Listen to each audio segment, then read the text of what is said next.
Hello, friends and bees and friends who are also bees, and welcome to this week's Indie Thursday stream.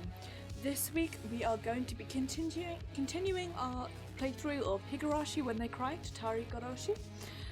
When we left off last week, we had confessed to the doctor that last week we committed a murder, then we confessed to the doctor that we'd committed a murder, and then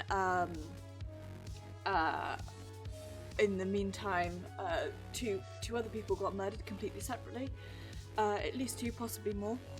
And then we went to go dig up a body and got intimidated by Oishi and the policemen, and then discovered there was no body there. And this week, we're gonna keep pressing on and see what happens. So let's swap over to the GP. There we go. And yeah, let's just hop straight into it, shall we? Chapter 11. I believe, I'm just going to look quickly. Nosebleed earlier and still, loose scab still hurts. Gross, I know. So it looks like I think we've got 3, although I'm not sure if, we've got 2 to 3 chapters left. Plus the after party, so normally we can get through like a chapter and a half in a stream, so we'll see how much we can get done this stream. It may be that next week is a shorter than usual one, but let's keep going, shall we? Pretty certain I read the last tips, but yes, I have. Right.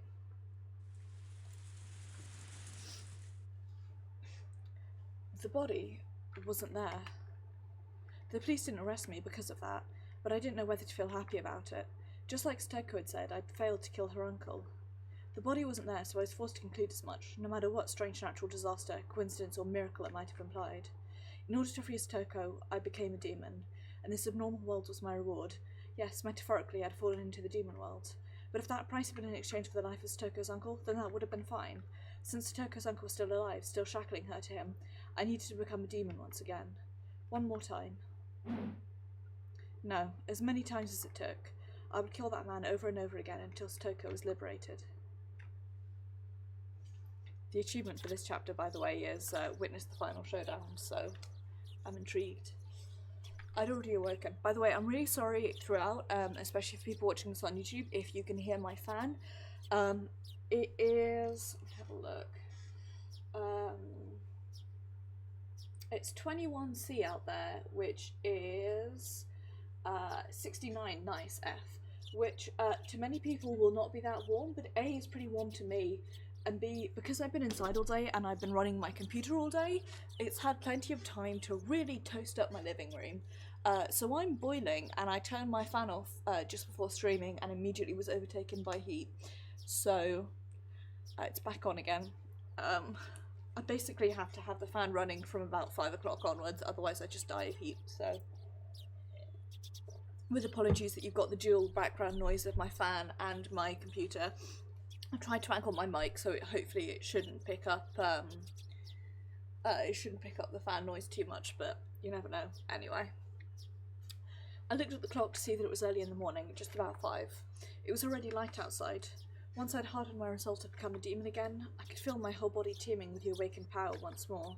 Time wasn't an issue. No matter what, I'd do it. I got myself up. The exhaustion from the past 2 days was completely swept away, and I didn't even feel sleepy anymore either. I slowly rose and made sure my body was moving like I wanted it to. I could feel blood flowing through each and every one of my fingers. As I got dressed, I let my mind wander, and I had a strange thought. These past 2 days, well, I've said it was for Stoko's sake. The only thing on my mind has been killing. I said it was for Stoko, but while actually carrying out the act, I'd completely forgotten about Stoko, albeit only temporarily. Maybe initially it was for Stoko's sake, but now I was just a demon, killing for the sake of killing, and as a result, I'd sunk into a world fit for such a demon. Maybe it was the same for Satoshi. He resolved himself to kill his aunt to save Satoko, became a demon, then vanished from sunlit Hinamizawa, vanishing into the demon world. which meant that, after all was said and done, I'd met the same fate as him. I tried to avoid making the same mistakes, but it happened anyway, which meant that maybe Satoshi was here. Satoshi had come to this world a year before me, so he'd be here somewhere. Then, surprised, I stopped walking. There was a second set of footsteps I'd grown so used to hearing. Could you be Satoshi? The empty life desire wouldn't give me an answer, but I felt a strange kind of relief that there was someone there, that Satoshi had stuck with me the whole time. Yeah, buddy, believe it, Satoshi, I'm sure that'll be fine. Let's go, Satoshi, once more. This time we will set Stoko free for sure. I quite slipped out of the house so my parents wouldn't notice. If they caught me now when I'd been out way too late for 2 days now, they'd give me a really angry talking to. I didn't have the time to allow for that. Today, I would put an end to it. If the dead body disappeared, then I didn't have to bury it. I could just burn it to ashes and then take them with me so I could kill him again every time he resurrected. I'd do it again. I'd kill him again. And this time, I'd set her free. Outside, it got really loud suddenly, the morning light was so beautiful as to stagger belief. I went to the storage room to find weapons with which I could kill him for sure. Blunt or not, it didn't matter to me. Right now, I didn't need to care whether someone saw or if the police came. This world had gone crazy after all. A world where I'd shown up at a festival and had fun, even though I wasn't there. Even if the police arrested me, I'd probably end up going right back home as if nothing had happened. Both me and that other, Keiichi. Even without me, he'd fill in. I could vanish from Hinamizawa without anyone noticing. So basically, I didn't care if I was mistakenly killed. Even if I died, Keiichi would remain. After all, this isn't the world I belong in. If I was going to be killed mistakenly for Stoko's sake, then that was just part of my duty as her Nini. As those desperate thoughts became serious, the morning air felt refreshing to me, strangely enough. Oh, this one's scary. Let's go with this. It was a hatchet meant for chopping thick firewood, or for Rika to wield, unintentionally menacingly. Its hefty steel blade was sinister, almost as though it was a tool meant for killing people. I couldn't exactly take it out in public like that, so I wrapped it in some old newspaper and tossed it into the basket on my bike. Sorry for using you for evil all the time. I'll need you again today, my legs. I apologised to my bike for some reason.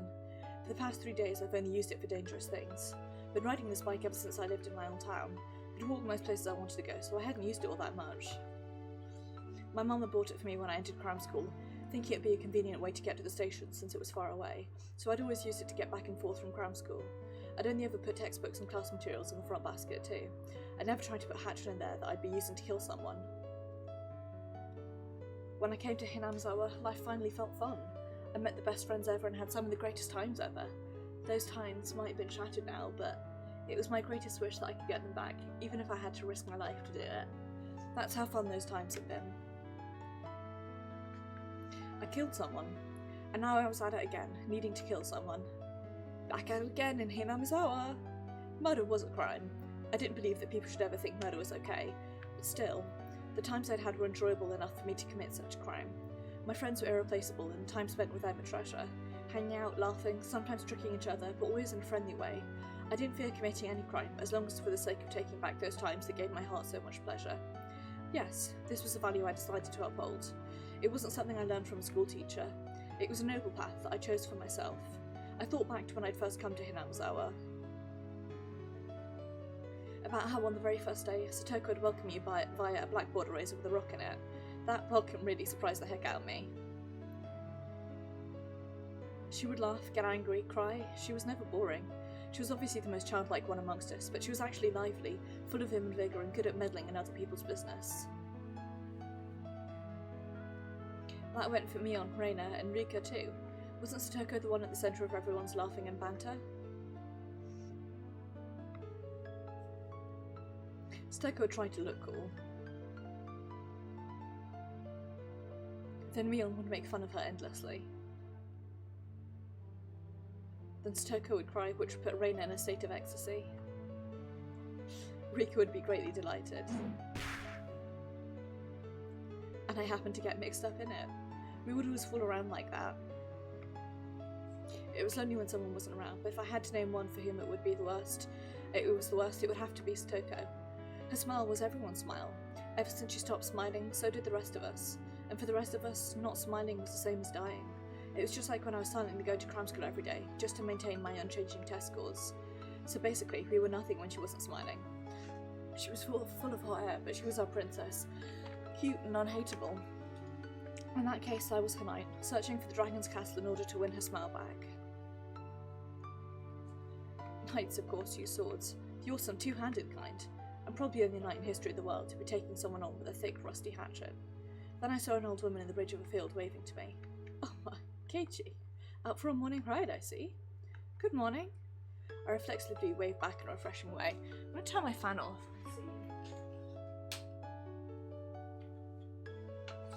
Turn my fan off and open my curtain. I might actually get a breeze in. That might be better. Should I really have been feeling so happy, waving like that? Sotoko's house would be right past this road, going beyond the rice paddies.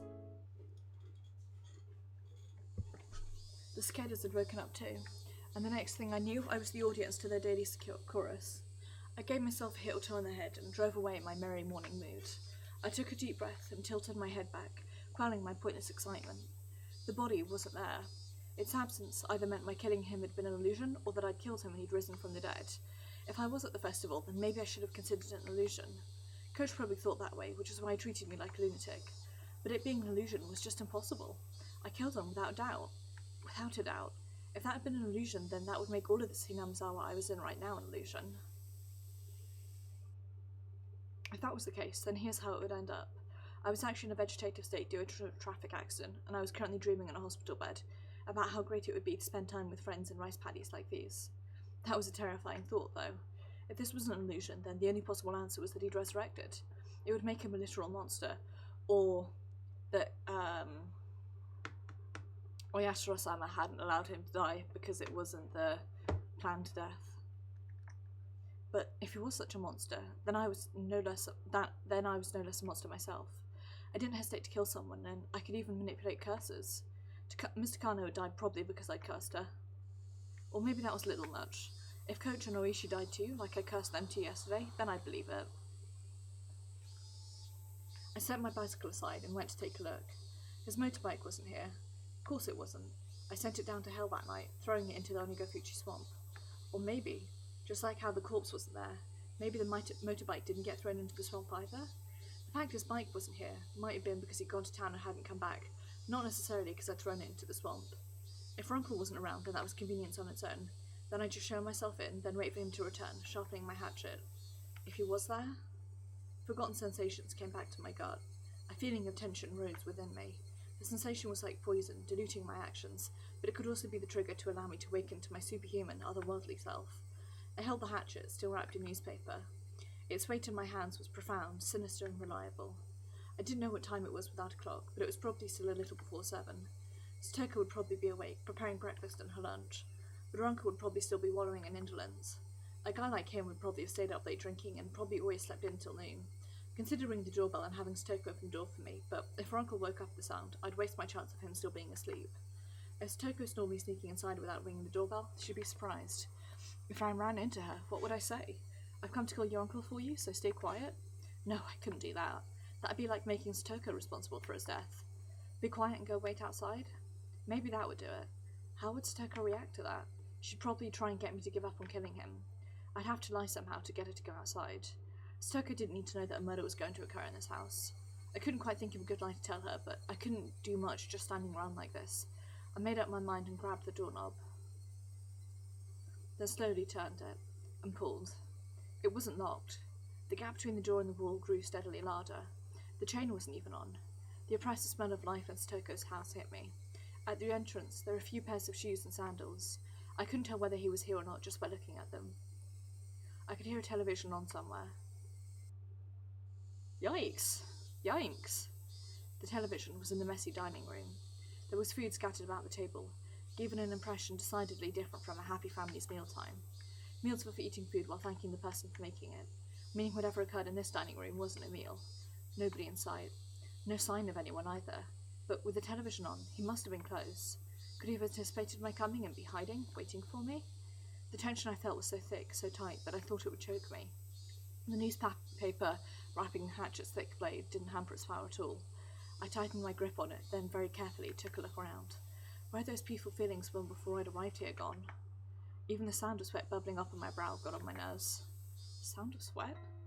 And then I looked at the table and realised something. This wasn't breakfast. The grains of boiled rice were all hard and dried up. Then, was it last night's dinner?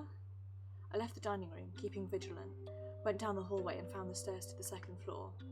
When that man was playing with his friends, he looked out of a second-story window. It was highly possible that room was his own and that he slept there. I tiptoed up to the edge of the stairs, quietly climbing, without making a sound. I couldn't hear any kind of snoring. I didn't hear anything up there. I went through a few rooms, slowly and quietly opening the paper doors, checking inside, but I still couldn't find anyone around. To search more efficiently, I got down on the floor and pressed my ear right up against it. Could hear the television in the dining room and a low hum, perhaps of boiling water. It was then that I started to harbour some feelings of suspicion. This house wasn't right. Seemed like people had been here since the TV was on, but it wasn't normal for nobody to be around this early in the morning. I silently descended the stairs and went back into the dining room. I looked at the food scattered about. Completely dried up rice, an overturned bowl of miso soup, the packet for a side dish bought at the supermarket. I could tell Stoko had definitely been the one who made this. The food was far from Leon's perfections or Raina's gentleness, but it was sincere. Judging by how she cooked for me at my house and from the type and amount of side dishes, I deduced the meal was from last night. The number stamped into the food package read 830620. Ah, it's the day before. Well, I'm going to say it's the day before my birthday. The day before my birthday, 12 years before I was born. Also, fun fact, I turned 25 in exactly a month. Betty's excited. I'm excited, assuming I can go down to London and see my family, and go to a gig and get a tattoo, which is what I normally do for my birthday. June 20th, 1983. That was yesterday. Oh, this is my birthday present. Is, Keiichi attempting to kill Stoko's uncle. There was food for two, which meant that this was last night's dinner and Stoko's uncle would have been here then. Stop it, Keiichi. Don't even think about saying the word impossible again. Anyway, her uncle was here last night. That much was the truth. He had found fault with Stoko's food, joined the bowl of miso soup and flung the rest everywhere. Hidden deep within my feelings of calm and composure was lit a flame of anger and a curse. Should I have ever shown this man any mercy? Bump. Ugh. I heard the sound again, the one from before, like a water boiler. What was it coming from? The first floor? But where? The bathroom, maybe? I could hear the noise coming from the other side of the frosted glass at the far end of the changing room. Had to have been the sound of the water boiler for the bath. Steam was enshrouding the glass door, and the heat from it was leaking into the changing room where I was standing too. My misgivings deepened. People didn't normally take a bath this early in the morning. If one did, then it would mean that in this house, time had been stopped ever since a moment last night. Was it being reheated? It's my attempt at whistling. The water boiler in the bathroom had been active this whole time. I checked in a clothing basket and saw Stoko's familiar uniform stuffed in it. The uniform had stains and dried rice stuck to it, certainly not something she could wear today. It was probably from the miso soup at the dinner table yesterday. I looked hard at the frosted glass, but I couldn't see anything through all the steam. And then an electric surge ran through my mind and a terrible premonition overcame me. Could she? She couldn't possibly have been in there since last night. That'd be impossible. But no, in Hinamizawa right now, nothing was impossible. I gulped audibly, then quietly pulled aside the glass door. Hot, steaming air burst out the slight opening. The fan wasn't on in the changing room, so it went completely white with the steam. Just as the hot vapour poured into the changing room, cool air also flowed into the room with a bath, and I just heard, due to being hit by that air, a very weak moan. That was all I needed to know who it was. Stoko! No answer. Stoko was in the bathtub, surrounded by a thick layer of rising steam. The top half of her body was leaning over the edge of the bath, and she was passed out. The water boiler kept on making a whistling noise as if angered. Could see the gas flame through a small window. It was roaring at full force, completely blue. Stoko's entire body was boiled red and flaccid, as though her bones had melted away. She was almost like a doll as she laid there unconscious. I wasn't sure how many seconds passed as I stared in complete bafflement. Came back to my senses and promptly shut off the boiler. Then I dragged Stoko's small body out of the bathtub. The water in it was as hot as the water in public baths. Was she in this boiling water for the entire night? She'll die. She'll die. Stoko's body was lighter than I expected as I laid her on the floor and wrapped her in a towel. I went back into the bathroom and opened up the vent, creating a path for a cool breeze to come through. Upon the breeze sitting her, Stoko moaned again. It'll be all right, Stoko. It's me, Keiichi. Do you understand? Can you hear me? Keiichi. Satoko recognized me and muttered a response, but couldn't really tell what she was saying. Her eyes were muddy and unfocused. I could tell she wasn't completely conscious. Upon closer inspection, her limbs and waist were twitching slightly. This was way worse than normal overheating. This was dangerous. Didn't they call this heat stroke? I've had heat stroke once. It's pretty terrible. Wouldn't recommend. Think, what would the teacher do if a girl passed out in the middle of summer during a marathon in gym class or something? I turned the water faucet in the kitchen all the way on and soaked a towel in it. I then took the cold towel and pressed it to Stoko's forehead. Satoko reacted harshly to the coldness and let out a muffled voice. For burns, right, you soaked the burn spot under running water. Then could I run cold water in the shower and cool her off like that? No, if it was that sudden, it wouldn't be good for her heart. Did she go into shock? I think I read that once before. It's about as much nursing as I could possibly give her. Anything more than this would be too much for the likes of an amateur. What happened, Satoko? You're all right now. Your Nini will save you for sure. 5,039. 540. What was Satoko reciting under her breath? I brought my ear to her mouth to better make out the mysterious spell-like words she kept saying. And at that moment, I understood what they were for. Satoko, you're counting? Why? People tell little kids in the bath to count to 100 a lot, right? Satoko was counting like that, but 5,039? Moron. How long were you supposed to count in your bath? 10th. I doubted my ears and doubted her common sense. 10,000? Idiot. What kind of dumbass can count to 10,000? No way you could do that. Boiled to death before you got that far. Why were you... My uncle... Last night, her uncle flew into a rage at the dinner she'd made, saying it stunk, it was inedible. Stoker didn't understand what on earth he meant. It wasn't much different from what she usually made for him. Maybe he hated the smell of the pickled vegetables she bought in particular? Her uncle then decided the stink was originating from Stoker and shouted at her that she never ever took baths. Then he put Stoker in the boiling water and told her not to come out until she counted to... I'll kill you! I snapped and exploded. Raising the Raising the newspaper wrapped hatchet, I stampeded through the house. I searched for anything. Traces, signs, smells, vibrations, heartbeats. With a war cry, I raced up the stairs with such force I could have stomped a hole through them. Then I found the futon in the room I thought to be her uncle's, and well aware he wasn't sleeping in it. I bashed it with the hatchet. Did you run into the closet? I bust the entire closet down, door and all. And if he's not in there, maybe there's a secret door. Any switches or levers on the walls here? I smashed into wall after wall with the hatchet, crushing them. Dust rose into the air and broken pieces scattered about the floor. I smashed all the glass windows too, for good measure. Whoa. Yell. Insert yell here that I'm not going to imitate, because I do have neighbours. After I destroyed everything beyond recognition in her uncle's room, my reason finally kicked in and suppressed my emotions. Anyway, her uncle wasn't in the house right now. I'd have to leave killing him until later. Right now, I had to do something about Satoko. I went back to the changing room. Satoko was still lying limp on the floor. There was nothing more an amateur like me could do for her.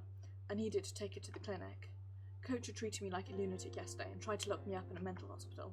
I never wanted to see his damn face again, but I still needed to go to the infirmary one more time. I needed to have a doctor look at Satoko. I thought about putting her in the dirty uniform lying in the laundry basket, but I had no experience dressing someone, so it'd be pretty difficult. I don't have time to be wasting here. I eventually gave up on clothing her and decided to carry her in a bath towel. The clinic was close to Stoko's house. It would be way faster to carry her there than to call 119 and get an ambulance. Almost always a bad idea. I threw the biggest towel I could find over her and prompted her to stand. Can you stand? I'll carry you over to the clinic. Thank you. Her words sounded clearer than before. She was starting to come back. I cried tears of relief, just knowing she'd improved even a little bit. Satoko turned over so she was lying on her face, and then put up a weak struggle to get up on her knee. I smoothly slept her up and put her on my back. The towel I put on her seemed like it was about to fall off. Towel hurts. We'll be there soon. It won't be long, so stay strong. Didn't hurt one bit to carry Satoko. She was light, too light. The lightness made me uneasy. Outside it had gotten hotter, as though eager to attack Satoko. Fucking cicadas. Why did I have to choose this morning to get so hot out? I didn't have time to swear at them. The clinic was this way. Hoisting Satoko on my back, I broke into a trot.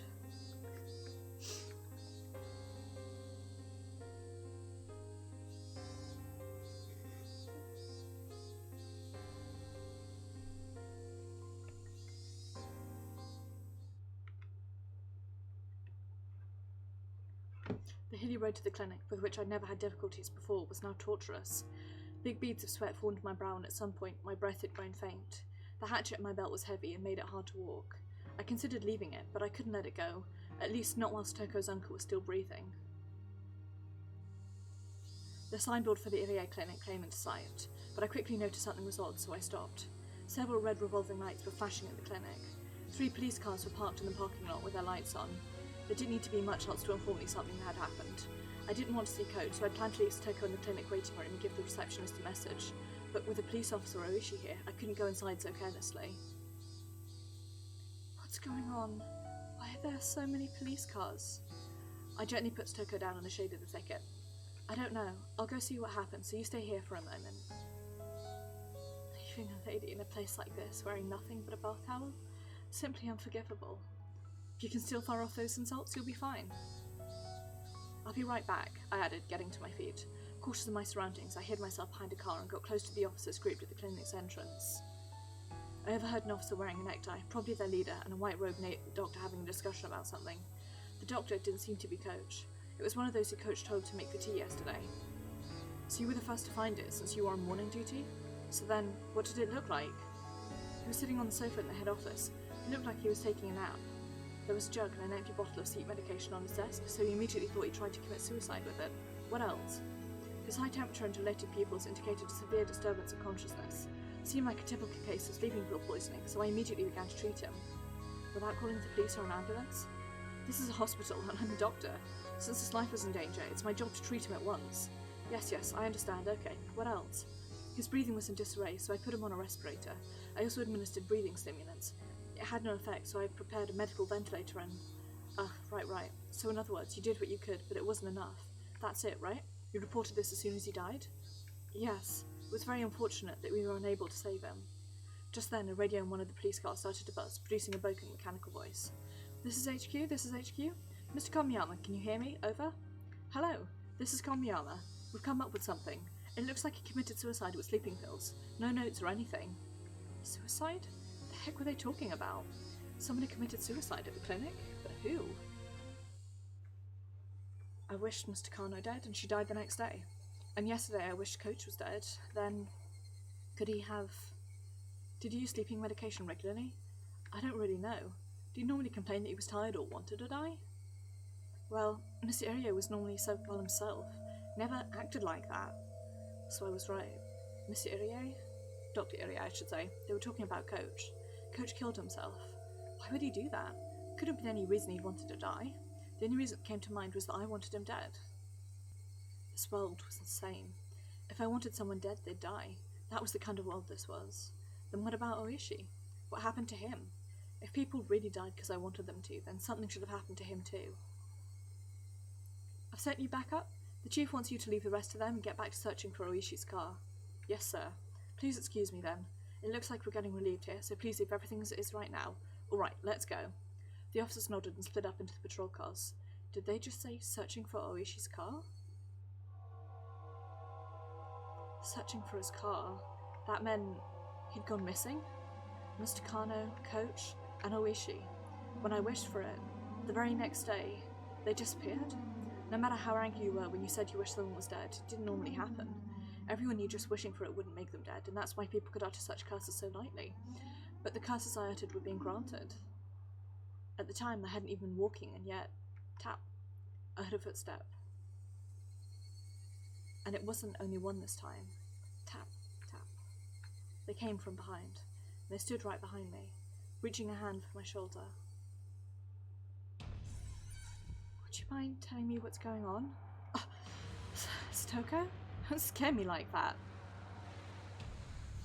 I'm the scared one here. I'd prefer it if you didn't shout so suddenly.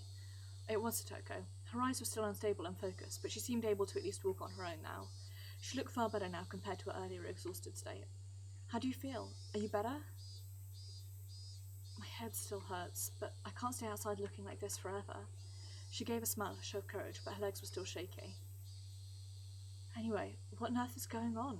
From what I just heard the police talking about, Coach apparently committed suicide. Huh? Stoko was at a loss for words. Her face grew paler and paler, and I could tell she was doubting her own ears. Keiichi, is that true? I didn't mishear you? That's what I heard. They said Dr. Irie killed himself with sleeping pills. Stoko went down on her knees and broke out in tears. It can't be. Coach, he would never kill himself. As I watched Stoko crying and clawing in the grass, I felt myself trapped by guilt and remorse. I got so angry that Coach was treating me like a madman yesterday, that he'd betrayed me, that I thought he'd be better off dead. But even Coach, who to me deserved to die, still must have had people who loved and respected him, like Stoko here. In my selfish, egotistical anger, I wished for his death and it was granted, and now Stoko was crying hysterically as a result. The guilt tore at my heart. I worked myself up to murder for Stoko's sake, decided I wanted Stoko to be happy, but was that really all it took? Murder meant taking someone's life, meant making everyone attached to that person sad. In Stoko's uncle's case, of course, nobody would be sad, so I didn't feel a sense of guilt at all, but Coach's death was different. I'd wanted to make Stoko happy, and that had resulted in me inflicting a deep sadness upon her, hadn't it? But Coach killed himself. It wasn't my... Stoko still hadn't stopped crying, but she seemed to be a little calmer now. Wiping her tears, she stood up. I'm sorry. And the only thing I could think of to say to her was an apology. Why are you apologising? Well, yesterday I got into a fight with Coach, and I thought that I wanted him to die. I wanted it, so we really... Stoko looked at me dubiously for a few moments. Eventually, her expression softened. She interpreted my words in her own way. It isn't your fault, Keiichi. Coach was an adult too. He felt like there was something he had to give his life for and chose to do so after a lot of worrying and suffering. It's not anyone's fault. She smiled a little, trying to comfort me. I don't want to be like this forever. I want some clothes. You okay? Shouldn't you get someone at the clinic to... I won't die from putting on clothes before going. Stoko readjusted a bath towel and started back along the path. His stride was wobbling and it didn't look like she'd recovered as much as he led on. At first, Stoko tried to go back home, but it was the time of the morning when people were going to school and work, so after seeing people walking around, she thought better of it. She must have been pretty embarrassed wearing only the towel. I'm going to Rika's house. My clothes should be there. What's wrong? Keiichi? Stoko noticed I was hanging my head and spoke to me. Despite how he might come off, Coach was an adult, right? He would certainly not have killed himself after a petty fight with you, Keiichi. Please, stop blaming yourself. At first I thought it was coincidence, but 3 people now? I couldn't discard the possibility. There was no such thing as impossible in this world. These past few days haven't made any sense. What hasn't? Stoko seemed to be having trouble breathing, but she still tried to listen to what I had to say. At the Tatarigoroshi festival, the day before last, you went home on the way there, right? And I went there and had a lot of fun. So it would seem. I do apologise for getting so upset with you about it. Stoko remembered how she blew up at me in the classroom yesterday and bowed to me a little. If I said I actually didn't go to the festival at all, would you believe me? Stoko looked at me, confused. She couldn't help it, of course. Of course I wouldn't believe you. What are you on about? You wouldn't, right? I don't believe it either. I mean, I didn't go to the festival, but everyone's saying I hung out with them there. Nobody would believe it, right? You being serious? Yeah. Ever since the night of Tatarigoroshi, everything's been messed up. These weird footsteps suddenly started following me everywhere. The blood drained from Stoko's expression. Footsteps? Following you? Yeah, I thought it was just my imagination at first, but they stayed with me. They're probably still there. Can't tell them apart now because of your footsteps, though. Stoko took a long and hard look at me. Maybe she was doubting my sanity. Coach did the same thing. I mean, why wouldn't he after telling him this? The more I thought about it, the more I was unable to endure the feeling that my hatred for Coach had been meaningless. On the day of Tatarigoroshi, I didn't go. I was doing something else, the whole time. I wasn't sleeping or unconscious or anything, so it's not possible that I walked to the festival half asleep and forgot about it afterwards. That is quite strange. Then how are you at the festival? That's what I mean. I didn't go to the festival. No, I can't let myself get emotional. If I get agitated now, that would be like proving there's something wrong with my head. Sorry, well, nobody believes me, so, yeah. If that is what you say, Keiichi, then I'll believe you. Then what? That night, I saw Mr. Kano, and it felt like she was looking down on me, so I made a wish that she'd die. Mr. Kano does have that sort of air about her, doesn't she? Can't say that I don't understand how you feel. Did you know that Mr. Kano died? Happened yesterday. Apparently she was burnt alive somewhere. Is that true? She died? I wish for her to die, and the next day she was dead. And Oishi from the police too. Do you know him? That annoying fat detective guy. Satoko nodded a little. I heard from the police earlier, but apparently he went missing. And yesterday actually, I wish that he would die. Is this all true? I'm not lying. I don't want to believe it either, but it's true. Mr. Kano, Coach, and Oishi, I wanted them dead and then they really died. For a little while, Satoko was at a loss. A long silence ensued. What a scary story. You should be sure not to get on your bad side, Keiichi. And that's not all. There's something even stranger. It's about your uncle. I'd rather you not talk about my uncle. He was there yesterday, right? At your house? Could we please stop talking about him? I don't want to. It's possible he couldn't have been there. I said stop talking about him. No. Man couldn't have been there after the night with Tanagashi. No! No more, please. No more about that man. I killed him. With my own hands. Even the cicada stopped crying. Her face was streaked with tears, and it stiffened even more as she looked at me in disbelief. On the night of a Tanagashi festival, I killed your uncle, so it's impossible that he could have gone back home. But still, he went back. And last night he found fault with the dinner you made him, yelled all sorts of things at you, and then basically boiled you in the bathtub. Couldn't possibly have happened. I wanted to make sure I'd actually killed him, so yesterday I went up to dig up the corpse I buried, but the body wasn't there. Is that even possible? I killed him for sure, but there was no body, and he went home like nothing happened. Home to you, and that wasn't supposed to happen, was it? Satoko's entire body stiffened. She was shrinking away like there was someone in front of her about to hurt her. Probably think I've gone a little crazy, don't you? I don't blame you. I can't believe it myself. Keiichi, I think you're about very confused after all the people you wish were dead coincidentally died. You're just as shocked at Coach's suicide and you're really upset. I think you should stay home from school today and rest. I'll be fine, so please take care of yourself. Satoko spoke like she understood me, but she also told me to go home. I could see the revulsion in her face and knew that she didn't want to be around me anymore. Once I show you to the clinic, I'll go home. Your legs are still shaking, aren't they? It'd be terrible if you collapsed halfway there. Really, I'm fine now. I don't want to keep exposing myself to a man any more than this. She wobbled up the shrine steps, looking like she was about to fall. I immediately hung up to her and helped her stay on her feet. But then Satoko promptly jumped away from me. That outright rejection hurt a lot. When she got to the top of the stairs, her breathing was ragged and she wasn't even looking at me. At this point, I was being ignored, while it was more like she didn't want to have anything to do with me. It really was a feeling of rejection, and that hurt my heart more than any blade could have. This is the path I chose for her sake. To be treated like this at the end of it all was just so saddening. Don't be naive, Keiichi Maebara. You never wanted to be repaid in the first place. You didn't do it so Satoko would thank you. You did it so Satoko would be happy. And that was what led to this ending. Rika's house was a disaster prevention storehouse used by the town council. If you went past it a little further through the shrine grounds, you'd apparently reach the back of the assembly hall. Satoko was heading there, walking quickly, gravel under her feet crunching as she went. Did she want to get there as soon as possible, or did she want to run away? I couldn't tell. And then I heard the vigorous sound of wings flapping, turned around and saw a crow. I hadn't seen many crows since coming to Hinamizawa. I saw them a lot in my old town, though. On garbage day, they'd flock to trash collection points, peck through the bags with their beaks, drag out their contents and have a feast. As I was remembering that, I saw a few crows flocking around the shrine's donation box, and I thought how terrible it was for someone to leave a garbage bag in a place like that. Cicadas quieted. Breathing stopped. Thoughts ceased. Even time came to a halt. I ran over to where the crows were flocking.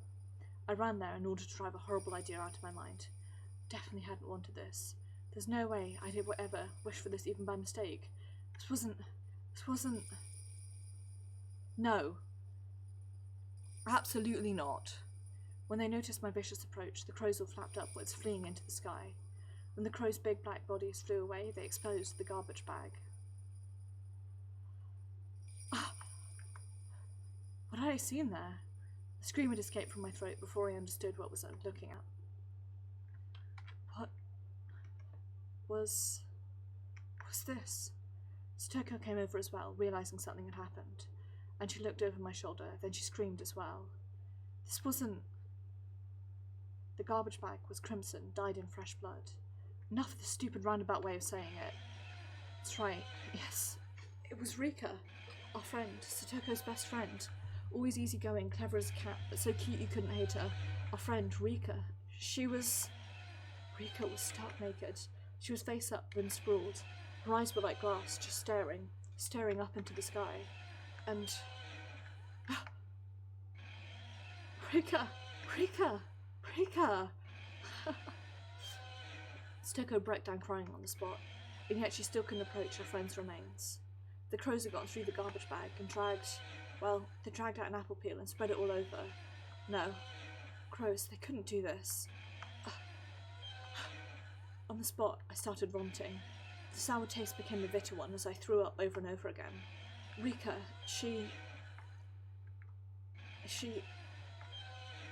her stomach was cut wide open, vertically, completely open. Rika! Crows couldn't have done this. From her open stomach, her organs were dragged out like children's toys left all over the floor. The unbelievable sight induced oxygen deprivation in my brain. Colour left my vision, a pounding headache, dizzy, and I wanted to vomit. It was like the nightmarish remains of a ceremonial killing. Someone somewhere had killed Rika, brought her here, laid her here with a limb sprawled out, and then cut open her stomach and dragged out her intestines. Red and pink viscera were sticking out the gut, and her intestines were scattered in every direction like it had been for fun. The entire ground was covered in an ocean of red and black. A few of the crows had hopped around inside that ocean. They walked through the sea of blood, leaving bloody footprints, and those footprints, there were several, still left on Rika's body. The sinister prints made it seem even more like a bizarre ritual killing. I may have wished for Mr. Takano and Coach Noishi to die, but I didn't remember ever wishing for Rika's death. It wasn't me. I stumbled backwards, then stepped on a newspaper. A newspaper? In a place like this? The newspaper was what was covering my hatchet. I'd kept it wrapped up and on my belt in order to carry to Toko, and that newspaper had fallen off. Sheesh, don't scare me like that. Bent down to pick it up, and then Toko looked at me with such disbelief as I'd never seen it and froze. She was looking straight at me, at the hatchet, on my belt. Calm down, Stoko. This isn't what it looks like. Stoko, trembling madly, backed away. It wasn't me. It wasn't... murderer. She didn't kill her at all that she was exposing herself through the towel. She just trembled and tried to step back from the demon in front of her. Stoko, please calm down. Please relax. Stoko. No. Screaming weakly, Stoko began to run unsteadily. Run away, that is. Wait, please wait, Stoko. You're wrong. That's not it. The way she ran away was so weak, so slow. So if I wanted to go after her, I could have caught up. But if I tried to grab Stoko's shoulder or something right now, she might actually go crazy. So I had to follow her and try to clear this up. You killed Mr. Kano, and Coach, and Mr. Oishi, didn't you? You killed my uncle, and then you killed Rika. You murderer. No, it wasn't me. I didn't kill her. What are you saying? You just said it yourself, didn't you? You wanted them to die, and then everyone died, didn't they? No, just wishing that they were dead. I couldn't... You don't even remember what you did, do you? How can I trust a person like you? Didn't your memory of killing them just slip your mind? Maybe you're only pretending not to remember. Besides, what is that hatchet for? Try explaining that. It's for... See? Keiichi, you are a killer, aren't you? Why'd you do it? You were a little mean, but you were fun and kind, and once I even thought you might be my real meanie. Why'd you turn into this? I might have been able to slowly answer each one of Stoko's questions at a time, but in this situation, explaining my innocence in such a short period of time was impossible. I mean, I didn't even know if I was really innocent anyway. At the very least, I killed Stoko's uncle. There was no body, but I killed him, without a doubt. At that point, I was far from innocent, and I wished Mr. Kano, Coach, and Oishi were dead, and that curse of mine was granted. When I wished for Mr. Kano to die, I didn't think of it as anything more than a normal thing you'd say to someone you didn't like. But then she actually did die, and I realised that if I wanted people to die, they would. And hoping it would happen again, I cast Coach and Oishi to the same fate. So, even ignoring Mr. Kano's deaths, Coach's and Oishi's were completely premeditated crimes. Was I a killer, just like Stoko said? Was I unable to distinguish between illusion and reality and turn into a demon without remembering it? Becoming a killer who carried out Oyashiro-sama's curse? That couldn't be. It was impossible. Ah, damn it. The very word impossible was impossible in Hinamizawa right now. How many frickin' times have I said that word these past 3 days? Stoko had started crying again and was walking unsteadily. At first it felt like she was still running, but now it was like she was walking away crying from someone bullying her. Why? Why did things turn out this way? Why? If there was an answer to that, then I wanted to know it too. Why? Why had it turned out like this? After Nini went away, I was lonely for a long time, but then Keiichi transferred to our school and everyone was happy again. It was fun again. Every day was beautiful. Yeah, she was right. Those days were bright and beautiful. And yet, after that, Stoko and I shouted the exact same thing. How did it turn out like this? The cicadas were sneering at the spectacle, our strange game of tag. Shut up, shut up, shut up! Eventually I heard the murmuring of the stream. The forest parted and the suspension bridge appeared. Stoko was crossing dangerously, wobbling as though she might fall at any moment. When I stepped onto the bridge, it swayed along, calling Stoko to stagger and fall on the spot. Stoko, you okay? Don't come near me, you murderer! Stoko shouted, her hatred made very clear. Sad. If words could cut, then this water flowing from my eyes would have been blood for sure. Why did you turn out this way? Keiichi, I really liked you. I wanted to go up to her and give her a hand, but the distance between us was uncrossable. If I got any closer, Stoko would start shouting again, and say things that would hurt me deeply again, so I couldn't approach any closer than this. Stoko, I don't know how things turned out like this either, but I can say this. I wasn't the one who killed Rika. At least that is true. Please stop being so absurd. How do you expect me to believe anything someone who can't even rely on his own memories has to say? I tightened my hands into fists. This was mortifying. I wasn't crazy. Hinamizawa was crazy, ever since I wandered into it, lost on that one night.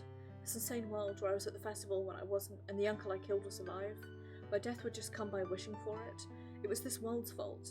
Mion and Raina started acting strangely, like they were possessed by something too, and Coach wouldn't believe anything I had to say, and even Stoko, who I should have protected, was yelling at me like this. Was this the price for killing a man, supposed to be this high? Was I really going to be forced to stay in such a bitter world? I did the right thing. At least I wanted to. So then, why? I hated it. Every time I asked why, the day Stoko and I enjoyed in peace went so wrong. Stoko, please believe me. I'm not a murderer. Then what is that hatchet for? Can you go give a convincing explanation for that? Is this hatchet scaring you? Okay, I'll throw it away. That's what you want, right? Stoko didn't nod, but she seemed to be in agreement with that proposition. With that preposition? I clumsily took the hatchet out of my breath, then dropped it into the side of the bridge into the stream below. There, it's gone. Now, you listen to me, right? You think I'll let my guard down just because you got rid of your weapon? Keiichi, you're strong. It'd be easy for you to strangle me with your bare hands. Like hell I would ever want to kill Stoko. Idiot. Then what should I do? Should I put my hands on my head? Yes, why don't you? Please, put your hands on your head and face the other way. It was a cunning plan, much like the one she used during club activities. Putting my hands on my head would turn away would mean I couldn't attack Stoko very easily. I immediately acquiesced to her request, as it would make her feel better. Is this alright? Please listen to what I have to say. Stoko stood up, then carefully approached me from behind, and then she actually came right up behind me. She was so close, and yet I was so sad that I wasn't allowed to turn around. Sort of think I understand that it isn't your fault, Keiichi. Huh? I think probably you've just been possessed by something evil. Until before I thought Keiichi was a killer, but now I know, after looking at your eyes. I could hear that Stoko was still crying, but her voice was gentle just the same. Keiichi could never kill anyone. Something simply possessed his body and made him do evil things. Was you speaking literally right now, or was you trying to admonish me? I couldn't tell. Come to think of it, maybe they were possessed, just like Keiichi. At the time I was only thinking I'd be killed, so I didn't think about it. Now I understand. That was the work of something evil that possessed you. Stoko, what are you... It was like she was talking to me, and more like she was talking to herself, like she was confessing at my back. I understand, you know. Isn't like I haven't experienced it myself. Stoko's voice started to become mixed with sobs. Her pained voice tore at my heart, but I didn't know what Stoko was talking about. I climbed to the top of the ritual storehouse once. It was a few years ago.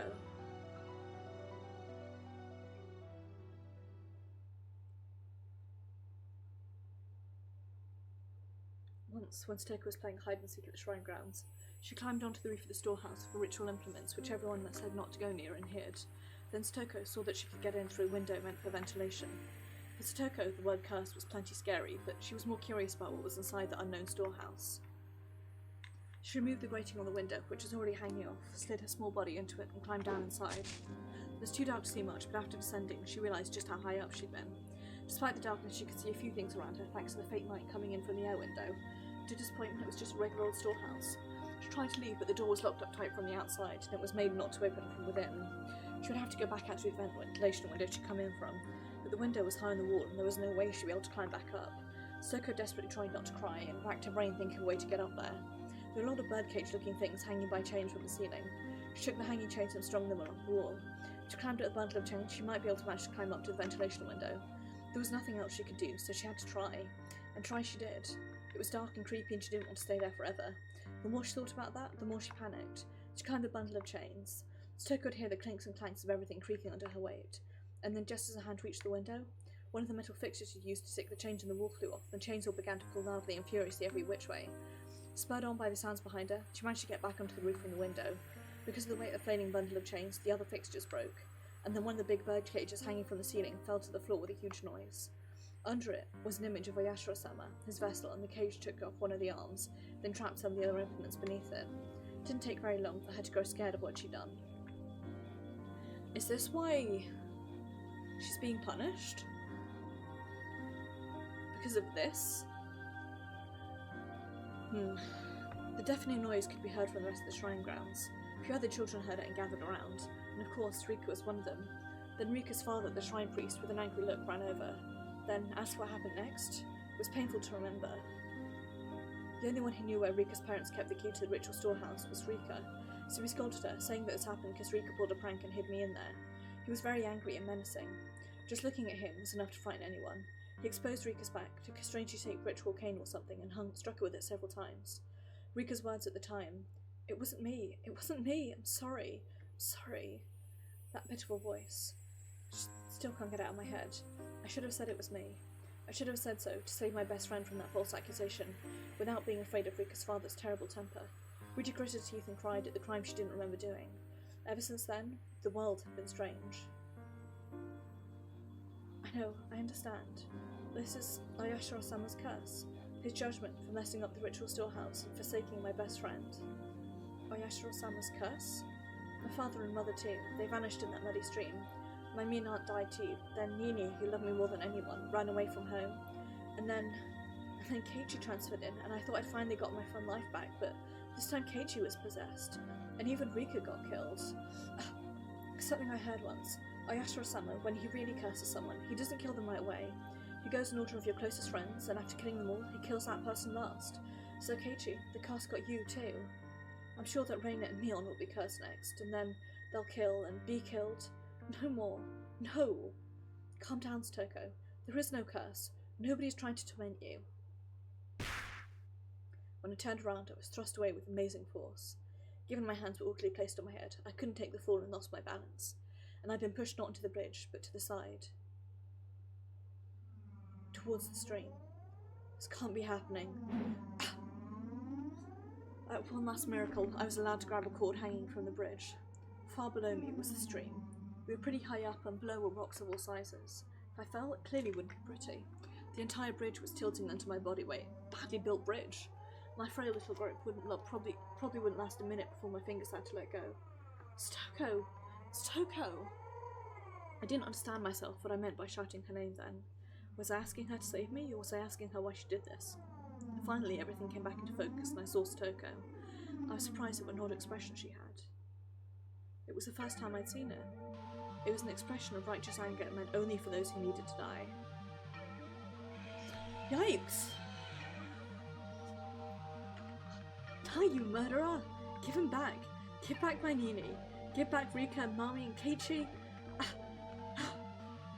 As she screamed, she jerked the bridge to and fro. She didn't have to do that. I was gonna fall anyway. I won't lose to the likes of you. I won't lose to some stupid curse. Never ever lose to you. Took everyone. I'll never lose to you. Not ever. Stoko, please, just let me say one thing. Don't know what my face looked like at the time, but it seemed like it was enough to quell Stoko's agitation. I know that what I did isn't exactly praiseworthy. In fact, maybe I should have never done it at all. But I did it because I wanted you to be happy. Please, just believe that. You, the very end, you're still pretending to be Keiichi. Satoko didn't seem to have any more desire to listen to what I had to say, and for that to happen at the very end like this was tragic. I didn't do any of it so you praised me. I made you happy, that was all that mattered. You were nothing. Without your smile, we were nothing. So after I disappear, please, smile. If you can get on with your new life by me dying, then please, just smile. Can't you at least promise me that? Stop speaking. Don't use Keiichi's mouth like that. Fall down. Die. I've got to cut my mouth. That's trying to do the voice that I'm doing for Satoko very difficult. I've also got a painful scab. My body's just falling apart right now. And those were the last words Satoko ever said to me. Those sad, tragic, and altogether unrewarding words. What on earth was I? My desire to make Satoko happy ended up like this. What? I opened the wrong... There we go. Where did I first go wrong? Sorry, it's a requirement if something goes wrong I have to squeak like that, or else. What was the mistake I made? When did I make it? Was I the crazy one, or was it Hinamizawa? Even after all of this, I thought I wasn't crazy at all. It was this easy, airy world that was crazy. This world I'd accidentally wandered into that one night. Because that fun world where I never doubted all the crazy times we had as a club would go on forever, couldn't possibly have transformed into such an abnormal world. That fun world wouldn't have ever ended with this, with Satoko pushing me to my death. In the end, I was going to be swallowed up by this crazy world, and disappear. I'd probably already disappeared. Yes, probably. On the night of Watanagashi. I'm sure that in the world I really belonged to, I'd vanished that night and everyone was worried. It was laughable that I'd taken this long to figure out I wasn't around anymore. Oyashiro-san's curse on the 5th year was Satoko's uncle dying and me disappearing. In the real world, Satoko had already been freed. Maybe my friends were all lamenting my disappearance and valiantly trying to get back on their feet. And even though they were down to 4 people, the club would reopen and they'd have a good time without me. Waiting for the day I would come back. I'm sorry, everyone. I couldn't come back home. But this is what I wished for. It was my wish for Satoko's smile, and my duty as her nini. At this point, there'll be nobody left to torture you. Because Toshi and I, it took 2 years but we succeeded. That annoying toothy smile of yours, we wanted to see it. One more time.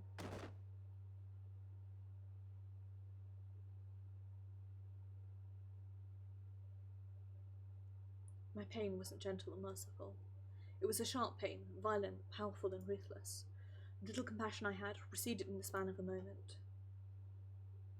And now I could die. Could say goodbye to this insane world. Farewell, crazed Hinamizawa. Thanks for giving me the psychic power to kill people whenever I wanted. Screenshotting that, mate. Quote. If you'll still allow it, I wish for one last thing. The death of this very world, of this crazed Hinamizawa, so that nobody would ever again have to find themselves lost here.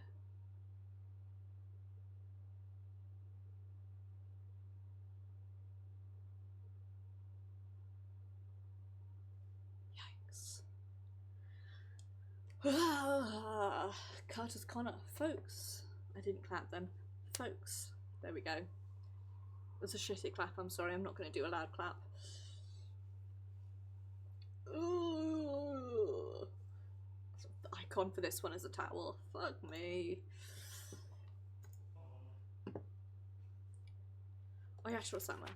Nobody really knows what characters to use to write Oyashiro-sama.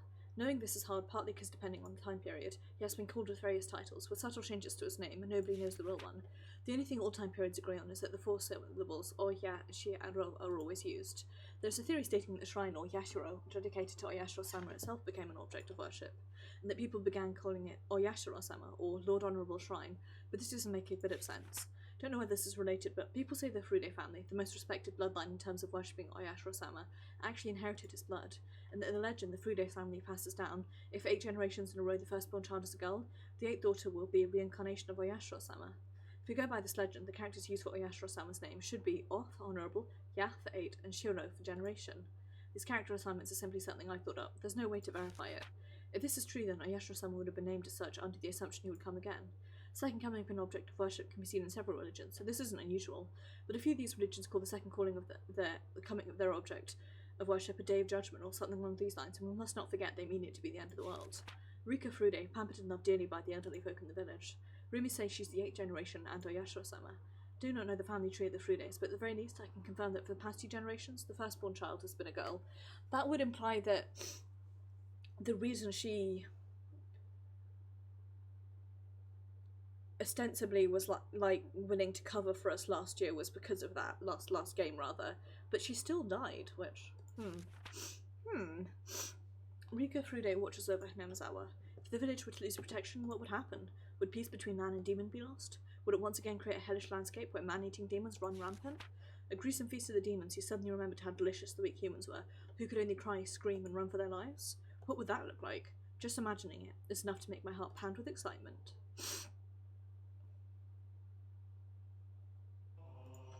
Okay, definitely 2 more chapters.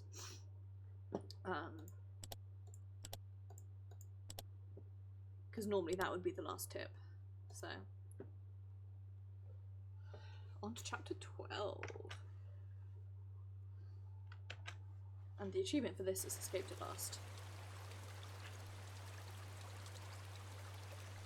Oh, and I'm having a nosebleed, which is not surprising. I'll try and stream with it. My head was pounding. The sky was bright. It was cold too. It's not bad nosebleed, so it hurt. The sensation I felt led to a new and different one awakening. When I came to, I was lying face first on a dry riverbed. A few body parts hurt a lot. The skin over a bunch of my joints was turning blue or red or oozing blood. I could tell it was my bones that were in pain from the agony I felt whenever I moved. I looked up and saw how high the bridge from which I had fallen was. For a while, I had this, like, obsession with survival stories of stuff like this, so my brain instantly defaults to all of those. Considering I dropped from there, it was a miracle I could open my eyes again. Right next to me was a broken, upside-down car seat, which I guess some pranksters had brought here. Maybe this thing had been conveniently lying right under me, allowing me to escape instant death. Miraculous. Of course, I didn't know whether this miracle was fortunate or unfortunate. I'd failed to die, and now I was still stuck in this insane world. How long had I been unconscious for? The sun was high in the sky, so it looked like only 1 or 2 hours had passed, but my body's sluggishness didn't make it feel like so short time had gone by. Mentally, it felt like I'd been asleep here for a decade. The more feeling returned to my body, the more the pain flooded in. It hurt so much it would have been better not to have woken up. Stupid body having nosebleed again. I needed to get to a doctor. Yeah, to Coach's clinic. The term Coach's clinic brought memories back one after another. Memories I wish I hadn't recalled. Stoko was no longer on the bridge. She would have returned to Hinamizawa by now, and she would put on some clothes, go to the clinic, get a checkup, and report on how crazy I'd seemed. The police were waiting for me without a doubt. This time, would they find out for real that I killed her uncle and arrest me, or would they just send me to a mental institution like they thought they might? Still, I didn't care which it was. Please, someone, stop all this pain. You can boil me or cook me after that, whatever you want. I began to walk unsteadily, just limping along. I went downstream and then through an animal trail-like path through the woods. I walked haphazardly, searching for a path I knew. Eventually, I finally came across a familiar road and set off towards the clinic. Not to my house, but to the clinic, which treated me like a lunatic. It was hot and humid. There was no wind and the air was stagnant. For a while now, I've been smelling the terrible stench of burned eggs, and it made my face scrunch up. And then at last, I noticed something. I couldn't hear any cicadas. It was the first time I'd heard Hinamizawa be so utterly silent. When I thought back, it seemed like birds always chirped in the morning, cicadas always cried loudly in the afternoon, and Higurashi always rose up in chorus in the evening. Always something to hear. Sorry, I'm just going to have a quick Google. It's something I've been wondering for a while, but...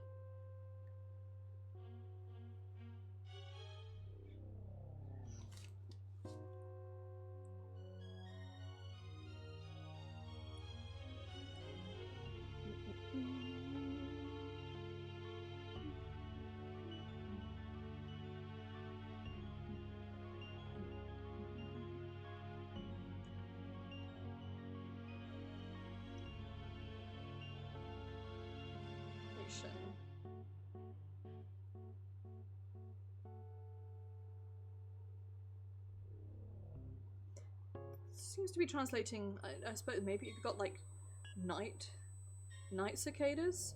I just got an advert. Meet cosplay singles near you. No thanks. Absolutely not. I know what that world is like. Higurashi always rose up in a chorus in the evening. Always something to hear. I couldn't hear a single insect. The only thing I could hear was the rustling of the wind brushing the treetops. I'd never experienced this sort of quiet before. Even the only sound coming from the trees lacked life somehow. The trees were yellow and many leaves were spread on the ground, despite it being too early for autumn. Even the weeds that had been growing so persistently at the side of the road had yellowed, browned, and lost their vigour. Only the sunlight itself was of the June Hinamizawa I knew. And yet, it seemed like the seasons had switched all of a sudden. Looking at the fallen leaves and rotting weeds led me to spot a few insects turned on their back. They weren't moving. They were corpses. I looked close to see insect corpses scattered all around, like a child had collected them as samples and then strewn them about. The stench, what was it?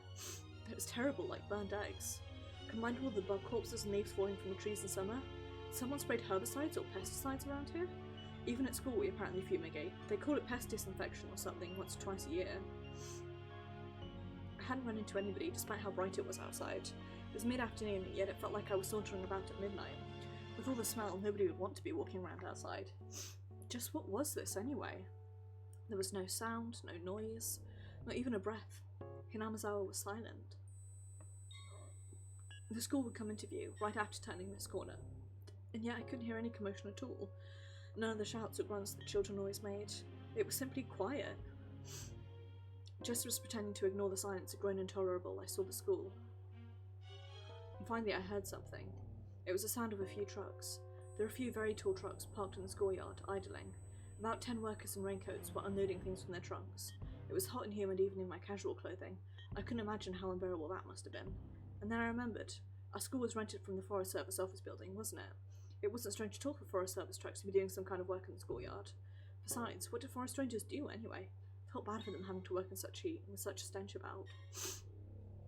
They were taking colourful cargo out of the truck and lining it up inside the schoolyard. There were containers, fairly large ones, inside multicoloured patchwork bags. Heavy too, they'd been carried in pairs. They lined them up very neatly, like tuna at a riverside fish market. Several dozens, hundreds of tuna were completely filling the fairly wide schoolyard up. Forgot my pain for a little while, captivated by the big forest ranger job I'd never seen before. As I stood there, watching them with Dave, the people working in raincoats working on the other side noticed me. One of them pointed me out, and they shouted a few things back and forth. Thought they might yell at me for getting in the way, so I decided to leave post-haste. But then 2 trucks drove up behind me. I stepped aside and they entered the schoolyard. Sheets covered the trunks, but I could tell they were completely full. As they passed, there was an awful smell that made me want to choke. It wasn't the same burnt egg smell as before, but an even worse one, like rotten crab meat. What on earth was it? Been shrouded in one terrible stench after another all day. Then certain white letters emblazoned on the side of the trunk caught my eye. Ground Self-Defense Forces. What? Self-Defense Forces? Like the army? Why was the army in the schoolyard? Hey, you! Where did you come from? Suddenly someone slapped me on the shoulders from behind. Turned around and a canopied SDF jeep was parked there. The SDF person had on a green raincoat and a gas mask like in the movies, carrying a compressed air cylinder. He didn't look normal, there wasn't an inch of exposed skin anywhere. Where did I? Ow! Ow! When I tried to talk, I stretched a wound on my head. Made the SDF people exchange glances. Couldn't see their faces through their masks, but they seemed surprised. Do you live in Hinamizawa? Can you tell us your name and address? I sort of live here. My name is Keiichi Maibara. My address. Hinamizawa village, Shishibone. Seeing me tell them my name and address without hesitation, one of the SDF people watching from the jeep started talking into a radio. Base, do you read? Base, do you read? We have a 402, survivor discovered. I repeat, we have a 402, we've discovered a survivor. He's in front of the Forest Service office. This is base, we copy. Secure the survivor at once. What is his status? Healthy. Wounded all over, but not fatally. He can walk on his own. We'll send him to HQ for safety. I was prepared to go along with the police, but the SDF, I couldn't help but think it seemed a little much. They urged me into the back of the jeep, and then they told me to put on this gigantic gas mask. I did so when one of the troops fiddled around with it, strapping it to me tightly. It was heavy, hard to see out of, hot and difficult to breathe, just like me. Just looking at the world through the lens made it lose its sense of reality. My breathing sounded like some giant monster through the mask. At this point, I had no idea what was happening. With much trepidation, I asked the trooper adjusting my mask. Excuse me, has something happened? Where were you? What were you doing? Hey, don't answer a question with more questions. It's very Californian. My mum does that all the time. You ask what's there for dinner and she goes, are you hungry? And I'm like, I just wanted to know what you were going to make for dinner. Just wanted to know if it's something I can eat or if I'm making my own dinner, that's all. I do need to cook for her at some point. Cook my favourite, one of my favourite meals, the gnocchi meal. much. It'll just be for the two of us because my brother hates gnocchis. As a complete aside, can you tell I miss my mum a lot? To answer a question with more questions, I was the one asking you. I fell from a rope bridge way back in the mountains. I think I passed out on the riverbed. Don't actually know what day it is. Today is June 22nd, 1983, Wednesday. That surprised me. Stoko pushed me off the bridge on Tuesday the 21st. That meant I'd been... Hang on, I'm gonna sneeze.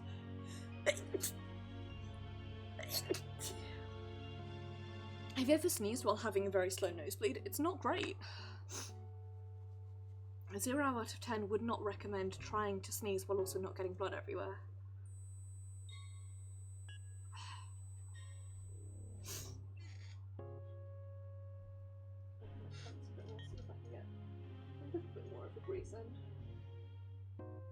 I had my curtain shut because my neighbours could see right into my house when they walked through up the fire escape if I keep it open.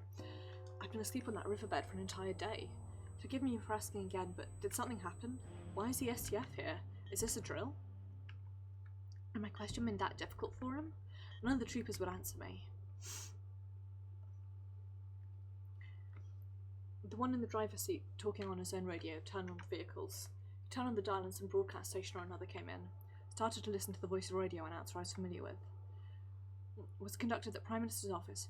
In regards to questions from the press that the SDF not responding to the disaster promptly was directly related to this unprecedented, unheard of catastrophe, Chief Cabinet Secretary Okuno had this to say. So, I believe that once the SDF received the dispatch order from the prefectural governor, they responded promptly. According to him, the SDF was prompt to respond to the crisis after receiving the orders. He implied it was the prefecture's responsibility for taking too long to comprehend the situation. When did the governor who requested the FDS dispatch actually become aware of the outbreak of such an unprecedented catastrophe? Did he not invite further damage because of the time lost before he sent the request for disaster relief? In other words, because of the bureaucracy? We're awaiting further investigation into the matter.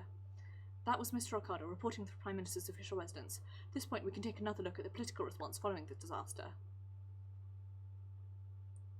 In the middle of the night, between June 21st and June 22nd, a large-scale disaster broke out in Hinamizawa village, Shishibone. The details have not yet been investigated, but there was an eruption of volcanic gas from somewhere in the Hinamizawa area. The gas was relatively heavy, and as it spewed out, it began to flow. The flow went down a long, small river and headed directly into Hinamizawa village.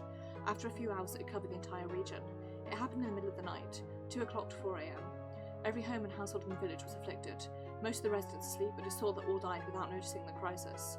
Catastrophe striking in the middle of the night caused its detection to come too late. There was still one small opportunity to have noticed it. 3 a.m. A newsdealer shop in Okonomiya sent a vehicle carrying the morning newspaper to its branch office in Hinamizawa. Usually the shop would be contacted upon the vehicle's arrival, but this morning that didn't happen. The newsdealer shop made repeated calls but got no response. Shopkeeper sent his eldest son to check on things, but they lost contact with him as well. It's extremely regrettable. If they'd contacted the police or fire department at this point, it's highly possible the situation would have turned out more positively. At the very least, it's possible that a portion of the village might have been saved from tragic annihilation. Don't think you can blame that on the kid. 6 a.m. Residents in areas in the same region began continuously calling 119 to report the smell of rotten eggs, dizziness, nausea and headaches. Fire department received the same reports, all from the same confined region. They speculated that a truck loaded with chemicals may have gotten into an accident and reported it to the local police. 6:30 a.m. Contact was lost with a patrol car on duty in the Hinamizawa area after the officer reported the smell of rotten eggs. The local police considered the possibility of a large-scale disaster involving highly lethal gas and reported it to the prefecture and the prefectural police at 10:15. 8 a.m.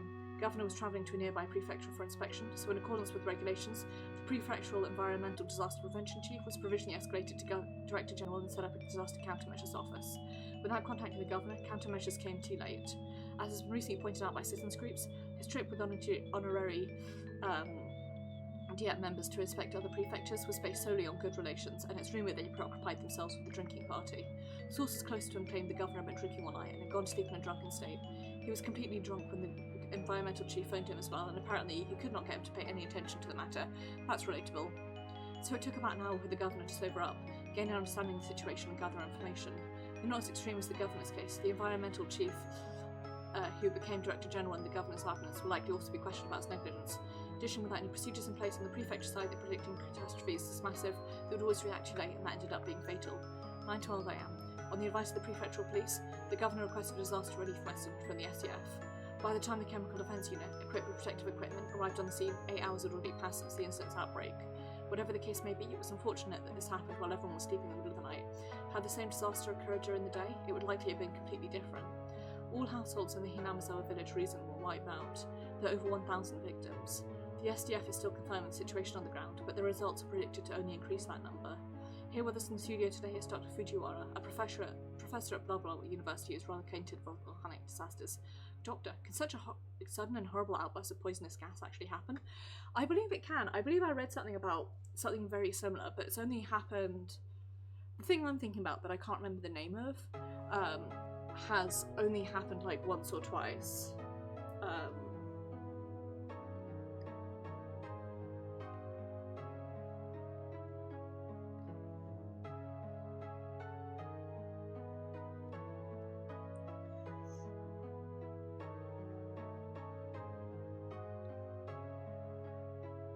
Having a quick Google.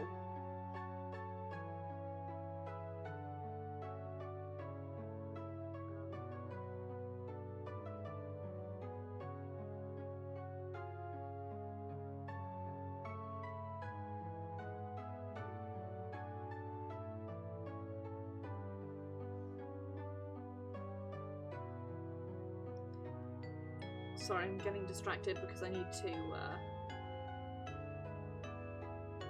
to work out what this is now. What am I thinking of? The Wikipedia.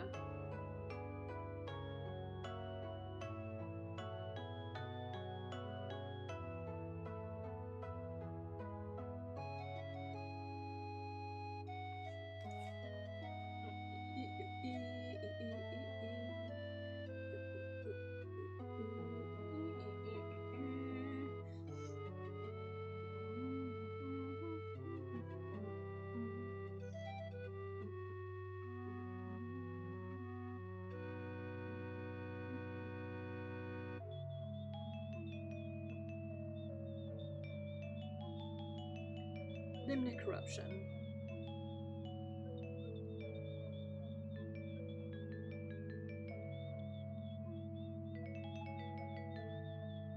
I was wrong, so there is such a thing as limnic corruption, and it has happened twice, both times in Cameroon, once at Lake Monoun and the other time at Lake Nios.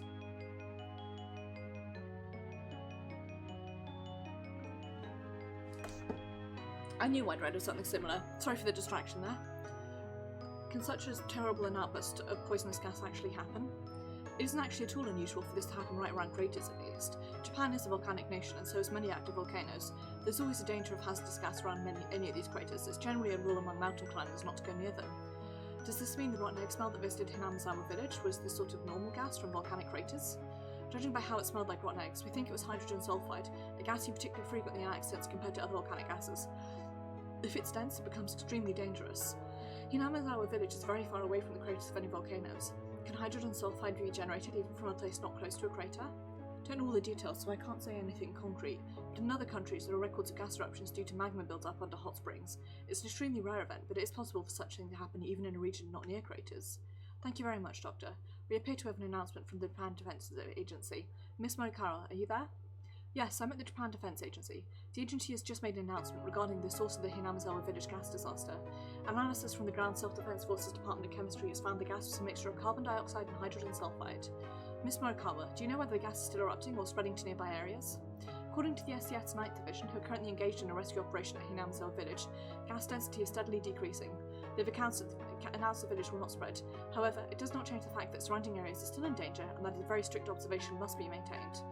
That was Morikawa from the Japan Defense Agency. Now we have a report in the area, the state of those who've been to evacuate the Okonomiya area. Shimo Shinokaze Elementary School is one of the evacuation sites, and we currently have a reporter on. Wait, what? Inside the jeep, clambering and bouncing along the rough road. None answered my muttered question. An unprecedented catastrophe had destroyed Hinamizawa in a single night? Where was Hinamizawa village anyway? Someplace deep in the mountains, right? Names of places I'd heard about on the radio were always like that. They were all places I'd never heard of, much less knew the locations of. Wiped out? What does that mean? Don't they usually say how many died and how many were injured? How many people were alive? Where did everyone evacuate to? Eventually we came into view of Coach's clinic. For the first time I saw the flag of Japan hanging on a pole outside. Japan's circular sun hung down as though exhausted. Many SDF tents were set up in the clinic's big parking lot, and many strict security vehicles were parked there as well. When they saw the jeep coming, men in white clothing and gas masks came running out of the clinic, frantic, carrying a stretcher. "You're going to be alright. How do you feel? Can you walk?" "Yes." Ow. Because of my ass, they forced me to lay in the stretcher anyway. People who seemed like doctors were looking at me and notifying others of my condition via radio. Multiple wounds, high possibility of fractures and internal damage, large laceration in the head, pupils normal, but even without bleeding from the fundus, brain damage is still possible. Then, from the clinic entrance, people lying on stretchers were brought outside to replace me. Judging by their clothing, they were from Hinamizawa. That's how I knew they were victims. They brought the stretchers in front of a truck. Two troops, holding shoulders and legs like some kind of baggage, picked them up and threw them into the trunk. In the trunk of the truck, people's bodies piled in heaps. They were just like baggage, and that told me they were already nothing but shells. At that moment, I remembered all those colourful sacks filling the trunks, and them lined up in the schoolyard like a fish market.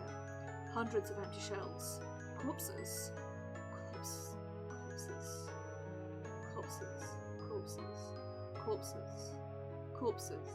Corpses. You jackasses! Don't just throw the victims in like that. They lived here. Troops carrying the sacks answered me with a humble salute. Well, didn't need this insane version of Hinamizawa. My final wish. Again. It was granted. I didn't understand anything anymore. None of it mattered. I wished, I cursed, and then it happened the next day. Then please, tomorrow morning, let me die. That insane night, it's still going on. Please, end it already.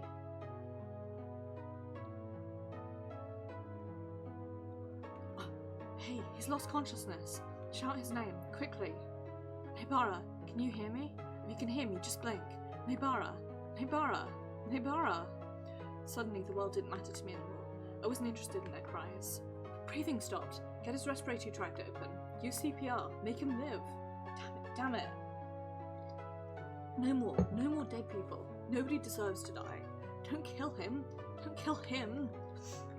I could hear the voice of a man crying and screaming in my ears. Nobody deserves to die. Those words came from his heart. They were so commonplace and they soaked into my heart too. Maybe it's a mistake to take someone's life, even if it was to save Stoko. If this is the price I had to pay, this horrible tragedy, then this is little much, Oyashiro-sama. Why'd you never punish me? Come to think of it, Stoko said something. Oyashiro-sama's actual curse never goes to the target at first, but kills everyone they love before that. Oyashiro-sama's curse. There's a convenient excuse I told myself at the very end, that it wasn't my curse that destroyed it, but Oyashiro-sama's. Given that I was in the stretcher, this next bit might have been obvious, but last of all I realised one thing. Yeah. Today, I hadn't heard those footsteps following me. Even once. And now I was liberated.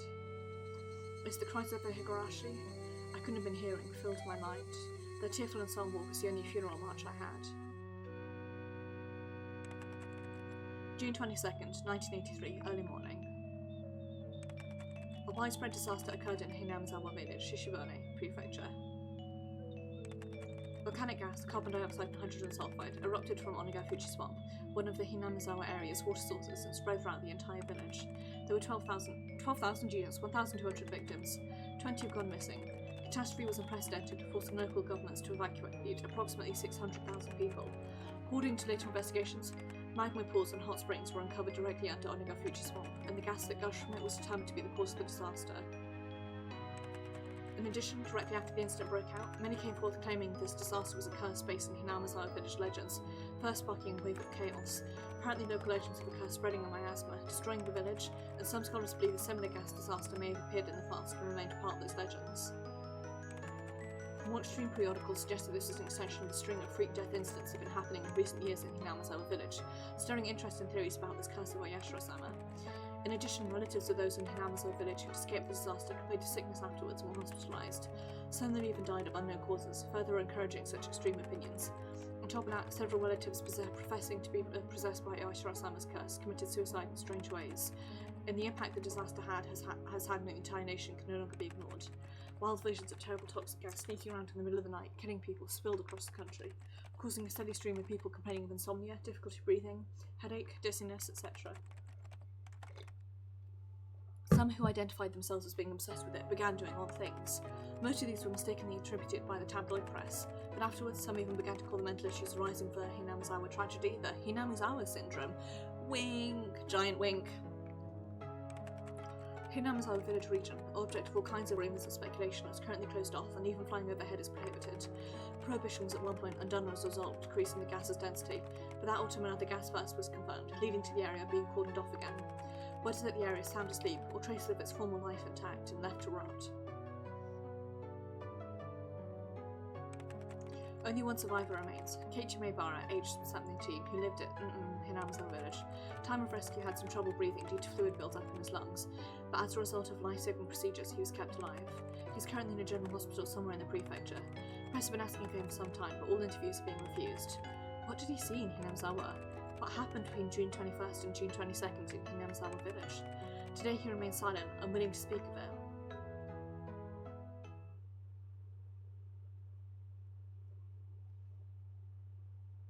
Great Hinamizawa in memoriam list. Jiro Tamatake, real name unknown. Possibly committed suicide in the village on the 19th of June.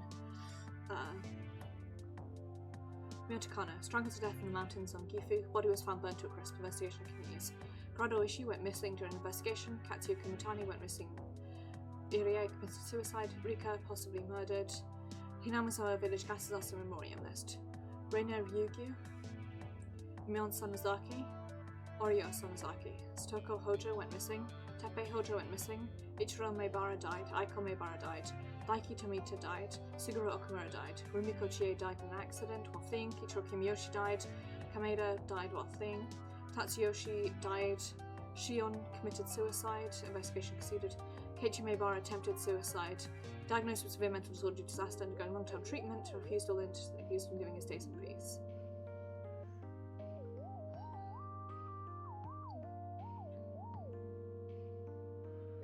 Encouragement.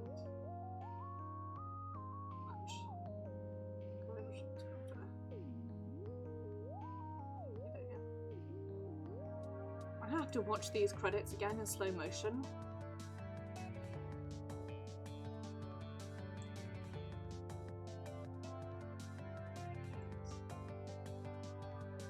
Because, sorry, I've just realised.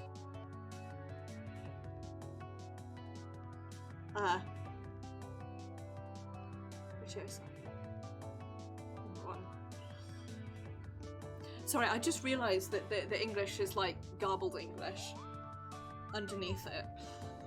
So I'm gonna have to watch these again in slow motion to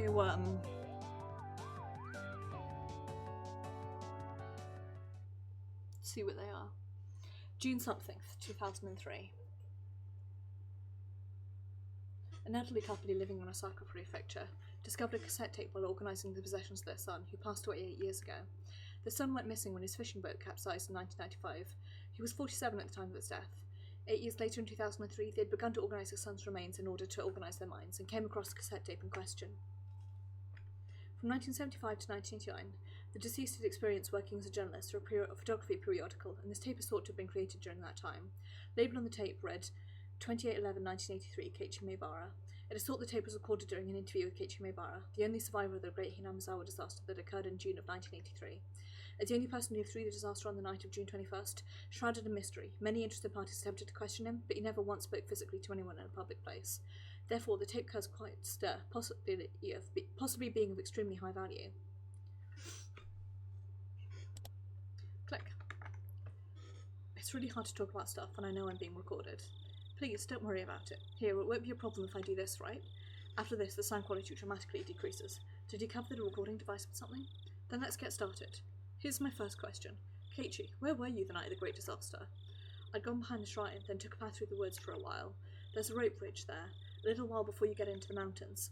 I fell from there and lost consciousness. Did this happen during the night of the disaster? Between the 21st and the 22nd? No, it was the morning of the 21st, on Tuesday, which means I woke up the afternoon of the next day. I think I was out for a day and a half. Why on earth were you there? I mean, I'm sure everyone wants to know, but the bridge you fell from that day, a weekday I might add, was quite as far from both your house and the school, wasn't it? Speaking frankly, there are some who say you knew the great disaster beforehand and fell from the rope bridge as you were trying to flee the village. This isn't a joke. Please don't be so arbitrary about this. I think it's a terrible thing to say too. Please don't be offended. About the rope bridge you fell from, it was right here on the map, right? Rope bridge beyond the back of the shrine and through the path in the woods. Probably. I never went over there, so I can't say for sure. I guess I just want to know why you're out somewhere you'd never been before on a weekday morning. And then, well, about the riverbed you fell unconscious on. Have you heard the rumours about that being impossible? Impossible. That word. Again? Again. For a little while, Keiichi mutters the words impossible 7 times. Why would it be impossible? You know how the volcanic gas originated in the Onagafuchi swamp? Some scholars did some pretty delicate simulations and modelling and discovered something very interesting. The volcanic gas was heavier than the air, so it went along the ground, flowing into lower and lower places, kind of like what water does. With the Onagafuchi swamp as its source, they were able to test how much time it would take for the gas to erupt and spread across the whole village. So, well, that riverbed you're unconscious on, gas, it would have flowed down there. I don't really understand what you're getting at. In other words, if you really passed out on that riverbed, you've been in the middle of all the toxic gas that was spreading everywhere that night. It means there was no chance you could have passed out there. Allow me to be a little more frank. Think that maybe you might be telling a lie. During the Great Disaster, you were hiding in a safe place, keeping an eye out for when the gas got thinner, then reappeared and was secured by the SDF. How about that? Is that right on the mark? Short time, the journalist presses Keiichi further, in a teasing way, but all that could be heard are heavy sighs. Even if that was the case, I wouldn't be surprised at this point. What do you mean you wouldn't be surprised? Was this recording really taken of Keiichi Maebara? Some harbor suspicions. You said it before, didn't you? That it was impossible. Impossible things happen in Hinazawa all the time. There are people who shouldn't be existing. Dead people end up alive. It's not really that unusual. Never thought I, of all people, would be asked to prove that I was alive when I was supposed to have died.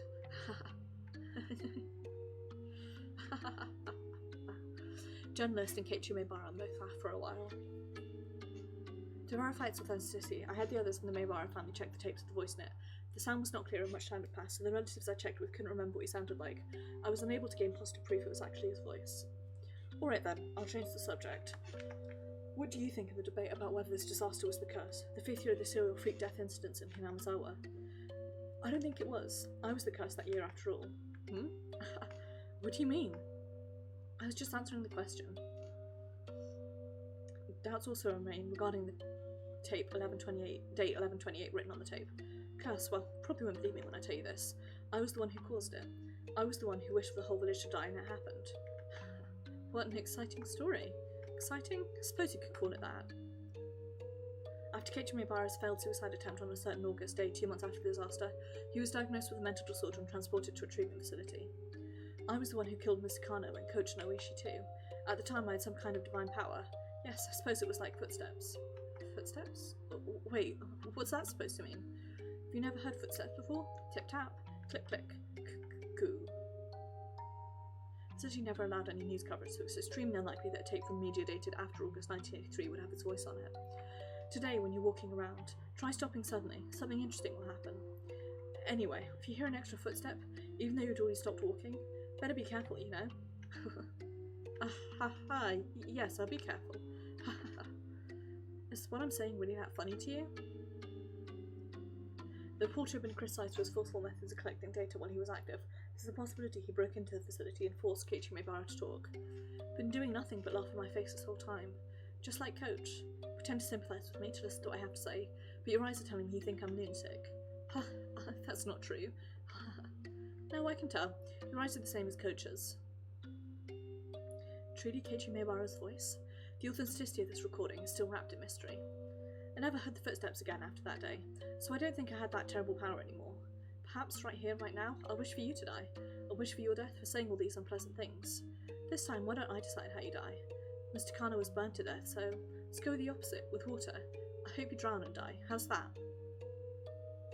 15 years after this tape was created, the reporter, just as Keiichi Maebara had predicted, died in an accident out on sea. If I'm in top form like I was back then, you'd die before tomorrow morning for sure. Now then, I wonder how many days it'll take you to drown.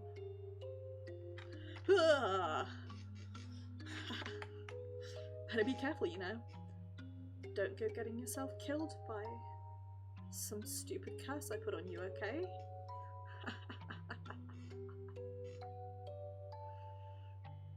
Recording ends in the middle of Keiichi Maebara's laughter. And Keiichi Maebara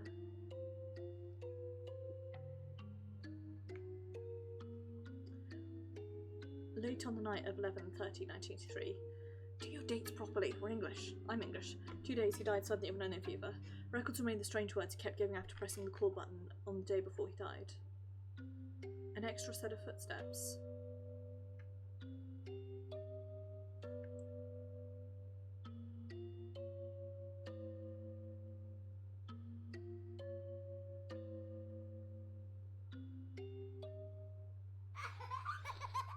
I hate that noise. Also, that was so good. Oh my word. So, the extra set of footsteps has terrified me, no word of a lie, ever since I first read this manga. It must have been when I read this episode, and genuinely ever since then, God knows when that was, in my head I was just like constantly like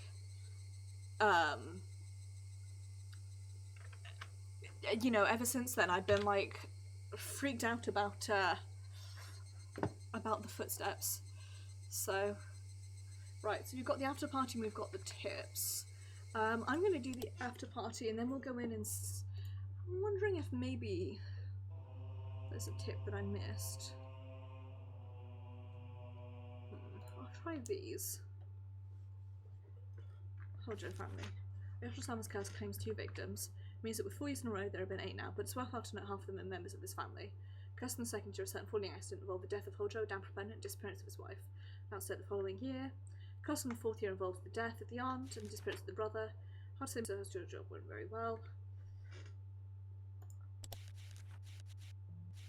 Okay, I definitely have read that one. Let's do the review session then, and we'll do the tips afterwards. I have to clear my throat and get all my voices out. Thank you very much for enjoying Higurashi When They Cry, Chapter 3, Tatarigoroshi.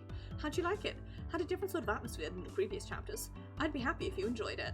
I really did.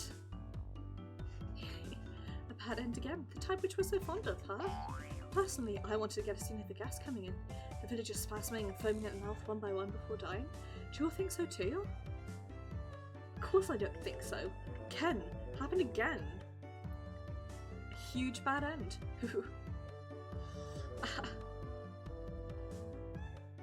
Huh? Mion, you sure seem happy about the bad end. Well, it's more like we can all. It's more like all we can honestly do at this point is laugh. The terrible endings have been escalating through each chapter and have finally reached a culmination, I suppose. Everyone died together as friends. As friends, Nipa? I guess you could say that. I do every time though, I'm a little tired of it. It'd be nice to have an ending where I didn't die once in a while. Tomitake, you're kind of like a news reporter. When you die, it's like, oh, we're in the second half now. Kind of. This is true though. Okay. Now here are our guests that debuted in this chapter. Everyone give a big round of applause. First is Coach Irie Kyosuke. I'm honoured to have your introduction. Hello there. I was a minor character, but having a full portrait like this makes me feel really important. It's true. You had too many appearances, too much dialogue, and too strong a role for a minor character. Haha. I don't know how much I'll get to appear from here on, so please root for me. Thank you very much. Next up we have Ms. Chie, who's been around since chapter 1, but never had a portrait until now. Hello there, everyone. They've had me appear in school scenes ever since the first chapter, but for whatever reason I didn't have my own portrait. I wonder why. Yes, I wonder. Oh, someone give Ms. Chie a seat, please. Okay, now everybody is here. Reina, you can do the honours again. Okay, everyone. Please pick up the cup nearest you on your table. There are plenty of different drinks. These after parties have really gotten lively. How many do we have here now? Including us, I think there are about 10 people. Now we finally have the same number of minors and adults. We can all drink without being ashamed. Speaking of beer, how is it something so delicious when cold turns so bad when warm? One of the 7 wonders of the world, I say. I wonder why. Okay, I'll pour some beer. 1, 2, 3, 4, 5, 6. Huh? There were 6 adults here? I would like the foamy barley tea as well. Rika, you can't drink. Anyway, Reina, let's get this moving. Well, okay. Can I have everyone's attention, please? Alright, everyone. Excellent work on the Tatarigoroshi chapter. Cheers! Cheers! Clap, clap, clap. That was a damn fucking good chapter. Okay then, let's get down to our traditional plot discussion. Still though, this chapter just confused us yet again. Well, if anyone has an opinion, please raise your hand. Wow, everyone's being so discreet. No hands? Then why don't I break the ice? Oh, excuse me, could you change the music, please? Just something a little more mysterious. Yeah, that's good. The mood has been set. Alright, Mr. Kano, take it away. I think that just by poring over the Tatarigoroshi story, the mystery won't be revealed. I know what you mean. Obviously that's how the stories have been set up. Was there something like that in particular? I don't know if I'm right, but Nani Kakushi, when Maebara was eating in the restaurant with Mr. Oishi, Sonozaki found out and it was a little mysterious, right? It was certainly mysteriously just a Nani Kakushi, but after reading Watanagashi, a few things made a lot of sense. When I mentioned a restaurant with cute uniforms during the story, it must have meant Angelmore, and Angelmore is owned by the Sonozaki family, so... Someone who knew Keiichi was there too and told me actually makes a good amount of sense, right? I sort of guessed that. That's what we mean. There are subtle differences in the Higurashi stories, but I think there are three facets that are the same for each. Character settings, for example. I was scary in Onikakushi, but that wasn't only because it was Onikakushi. It's because my character was the exact same in all three stories, is that it? I agree with the characters being exactly the same. The most extreme case being me dying in the same way in the same place every time. No matter which story it is, you always die on the same day. There's a scene where during the Watanagashi, Mr. Kano and Mr. Tomitaki sneak into the ritual implement storehouse. Same scene may still have happened in the other stories, even though it wasn't portrayed. I think it still happened. Save for a few events, the weather the day of the festival, what we did in the club, and Toko's uncle coming home, it's almost all the same. Which means we have a bunch more questions. The stories are told in exactly the same environment each time. Why do they end up being so different? Because people do different things. Think from the perspective of a general adventure game in the suspense genre, sometimes the story branches depending on choices, right? So on Watanagashi, the point where you do or don't give the gold to my sister? An unavoidable bad end from a choice so early on? That's pretty scary. Well, Tatarigoroshi, maybe you decide whether to kill the uncle or not. I think it was way before that. I think it branched back when the uncle's cohabitant disappeared because of some trouble and he returned to Hinamizawa. Then what was the first branch on Onikakushi? I think it was when I appeared and started talking about the serial freak death incidents related to Oyashiro-sama's curse. Me too. You know, I just thought of something. If Keiichi gave the doll to Mion, and if Oishi and my uncle hadn't appeared, would we not have spent our time in peace without anything happening? I see. Stoko's gotten right to the point. You're right. You can say that again. Then maybe we should pray Oishi-san and her uncle don't show up in this dark story, and then if we can prevent Sonozaki from getting in a bad mood, everyone will be happy. Yay, big sis, you need it for the bad ending. Be careful, everyone. If you make my sister mad, you're sure to get a bad end. What are you saying? She on. Next time I make sure to be merciless in the pain I put you through. You can cry and apologise as much as you like, it won't work. Just you wait. We can't solve any of the mysteries thus far, but we seem to have put together a plan for how to get the story to end happily. I wonder if that would really make us happy. Mr. Oishi and Teppei Hojo don't show up, Mion gets the doll. Is that what we have to make sure of? You're right. We're all forgetting the most important thing. Remember the great Hinamizawa disaster? You cannot prevent natural disasters. Should we have everyone in the village put on gas masks and move away? It's probably Oyashiro-sama's curse, so we need to make sure not to make Oyashiro-sama angry. Haha, this is getting a little tricky. Mustn't anger Oyashiro-sama, eh? What should we do in order to prevent that? Dam project itself was probably out of the question. Maybe if there was never a dam project in the first place? That would be hard.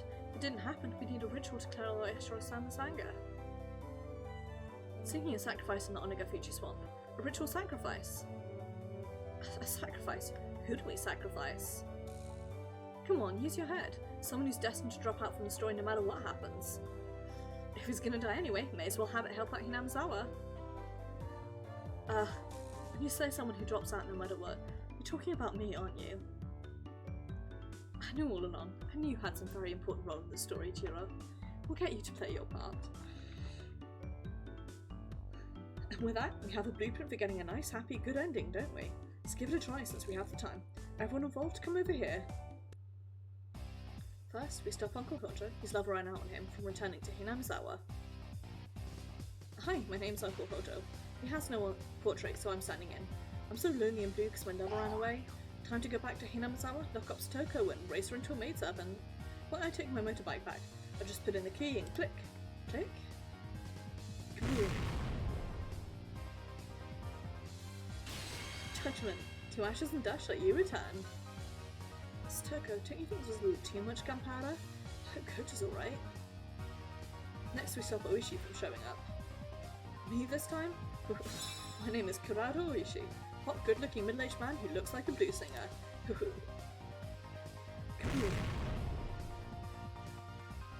here. Judgment for you. And lest we forget, a follow-up service for my sister. Come here, big sis. There's a cute little doll for you. Aw, how nice. I'm not really understanding this. Finally, we must quell Oyashiro-sama's anger. Then, will our last actor please come on? Tie him fast, wrap him up and hang him. We'll sing for 3 days, right? I'm not that patient. Let's just get it over with. Ah.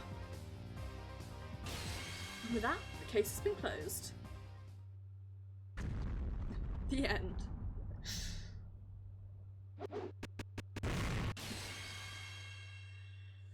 I love this emotional whiplash. I know, all of a sudden this arm of mine is glowing with an awesome power. This pile of corpses is a pretty big deal.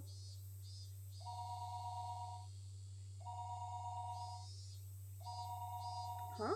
It's the phone. Hello? Oh, Keiichi? Thanks for all your work. Yeah, looks like you're having a boring old time. Yet here I am busy with reading the scenario for the next story. Oh, whatever, I'm in a good mood today, so I'll let you off without any teasing. Shion there? Can you put her on? What? You going to announce it here? Wanted to keep it secret for a while longer, but okay. A secret between Shion and Keiichi? What do you mean? Nobody told me about this. Nobody. Okay, Keiichi, let's say it at the same time. 1, 2, 3. Main character of the next story will be Shion Sonozaki. What? Yeah, so that's that. One topping the popularity chart since her first appearance.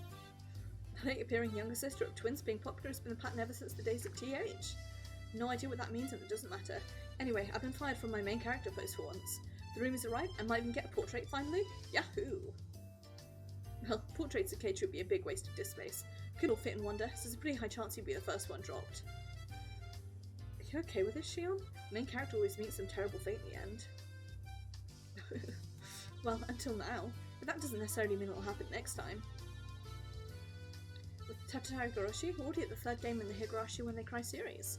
First half presented a lot of strange and exciting mysteries, but starting next time, mysteries will start to be solved in the second half, marking the start of the investigation arc, temporary name.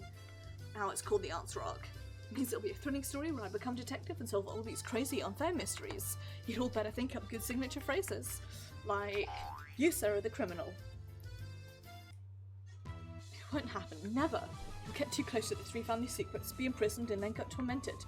Shoo-in to meet a violent, unnatural death. Sis, I should say the same to you. Are you mentally prepared for me to seek through all your mysteries and secrets, then have you apologise to me and commit suicide? No chance of Oyashiro-sama's curse for me, is there? Anyway, new story to begin the second half, temporarily called Meikashi, or Eye Opening, is currently undergoing diligent development. We should be able to unveil it to you in the near future, so I'll hope you look forward to it. Oh my Kakushi, Watanagashi, and Tatarigoroshi. What truths will you come up with after reading these 3 stories? Will you just come up with more questions instead of theories? Reina has no clue either. For all of you warriors who never yielded to these 3 mysteries and kept on fighting, present you with one final scenario as thanks for enthusiasm, one which we never originally planned on giving it to you. Please enjoy it.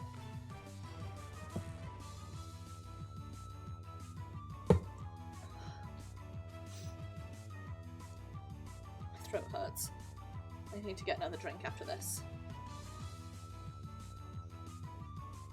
Good news, my nosebleed stopped as well, by the way.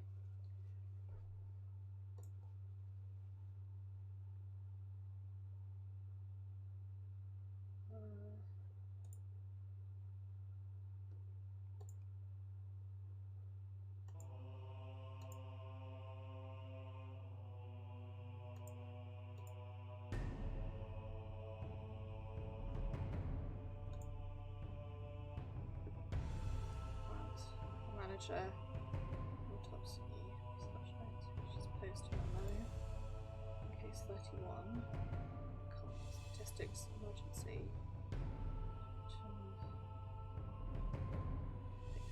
here, inquiry request, request, research notes. I'm gonna. Ah, piss, didn't mean to do that. Clicked on the wrong thing.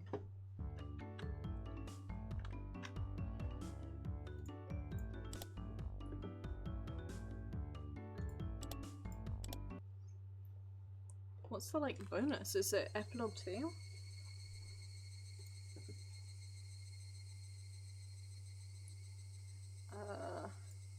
Let's try epilogue 2. It may not be, but whatever.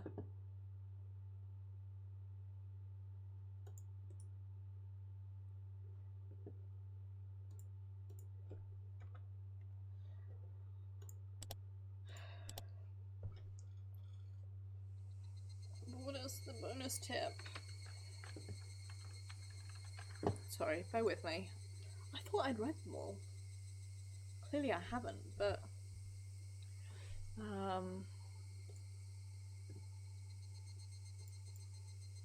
fucking teach me.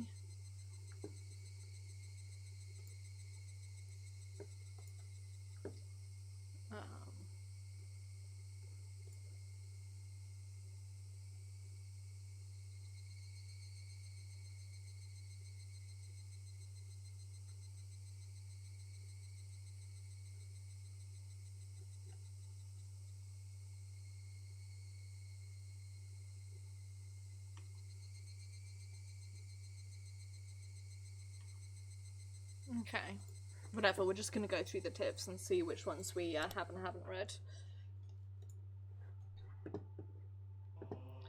Definitely read all of those.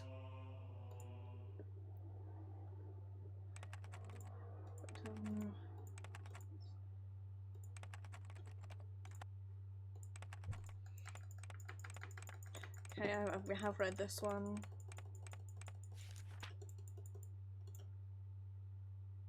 Sorry for like skipping through all of them there, but trying to remember what I haven't read. Where is she? Call for you from section 4 Shigeharu. That was related to the S group as we thought. Still verifying what happened behind the scenes. Apparently deceased filled up dozens of... Yeah, okay, we have read this one. About the fictional bank accounts.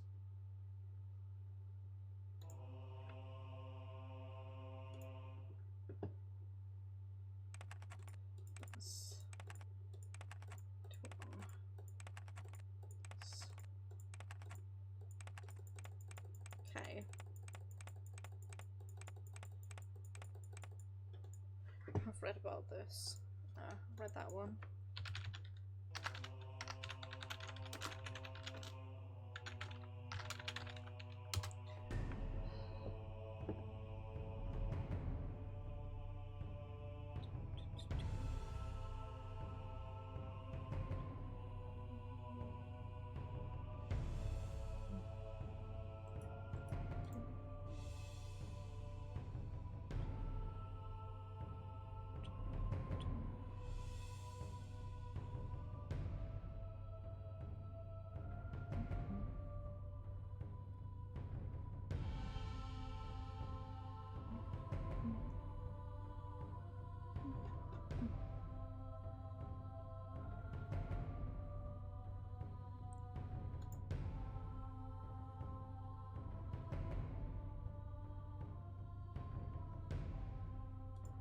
Okay.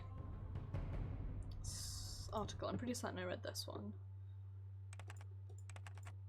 Yes. definitely have read that one. It's like, here's an extra scenario we weren't going to put in, but... 3. Abuse issues regarding... It's taken into immediate custody based on the items below. The doctor, father, turns disastrous. Station's instant response. Yes. Child. Some close nearest manic depression. Relations. 28.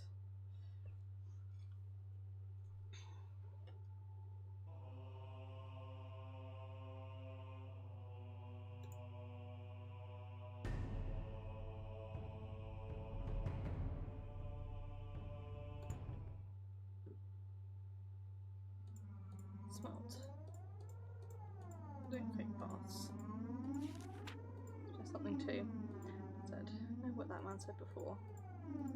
Since that man is now possessing him. Just have to push him in.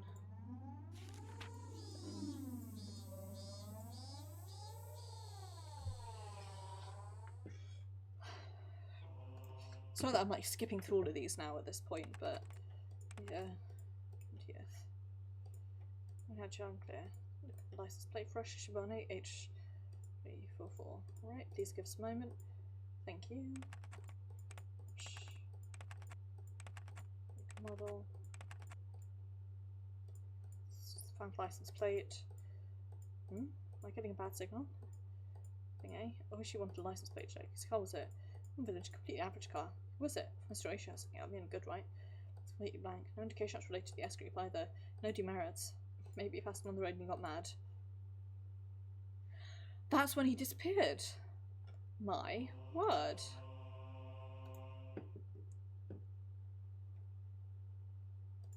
Let's curse her.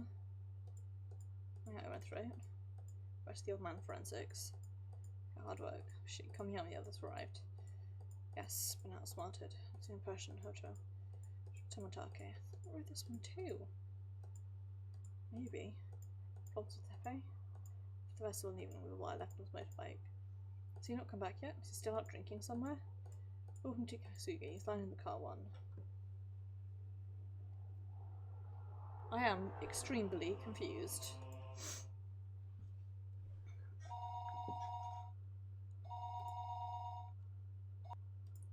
Do you need to set us for fire department? Fire accident. It's a fire. Don't know why.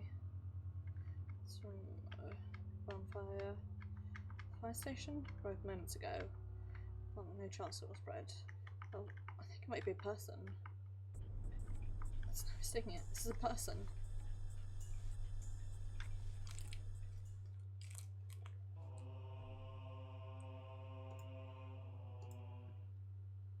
Read these again just in case. Really knows the characters.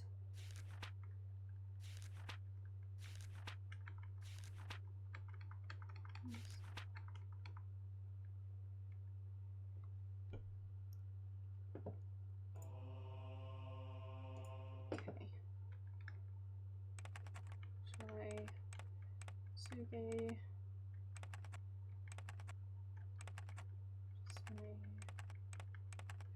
I remember this because I had to read this one twice because I didn't understand it.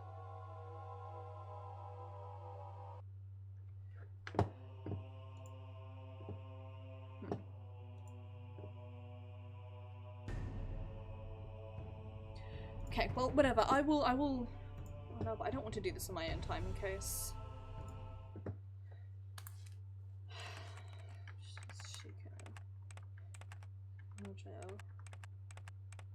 Okay, I read that one.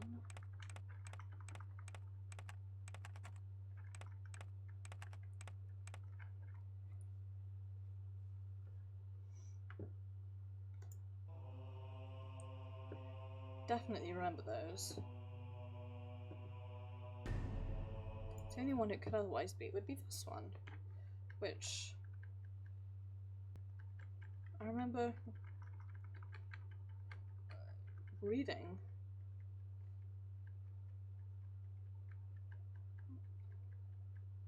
It's Nyaka's tax money. Rebuild I seen. Some of the housewife. It's like where's he now? Stop fucking me up with the achievement that I... What?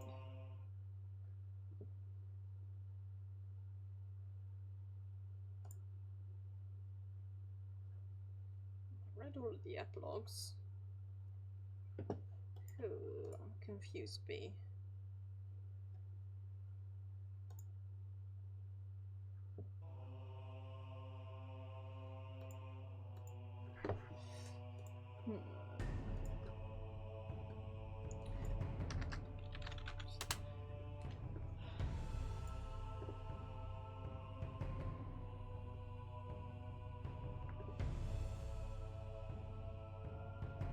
Okay. Let's chat novice.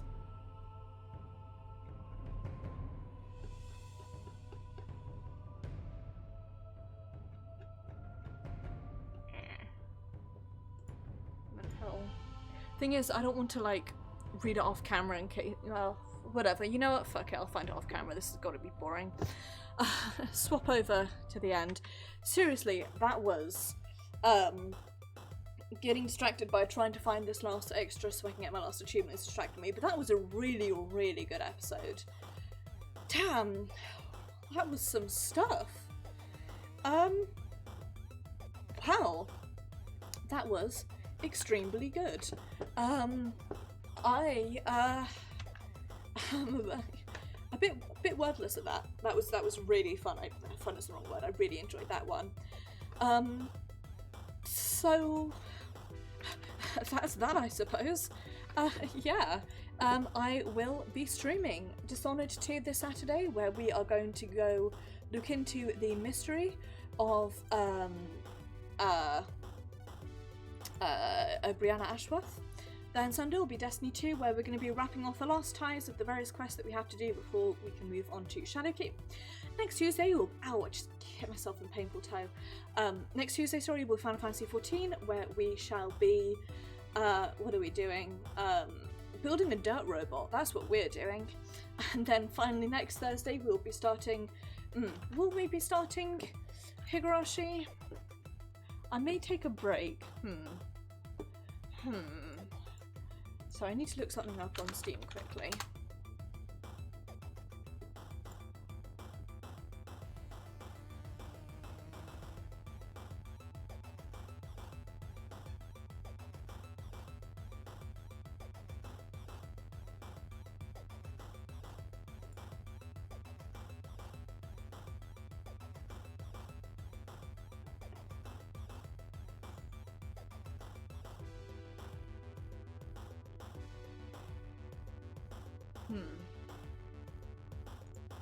Fine, next Thursday we may be starting Himatsubushi, or I may be doing a special where I play a game that I'm very excited for, If Found, which is a new game from Annapurna, which looks extremely good.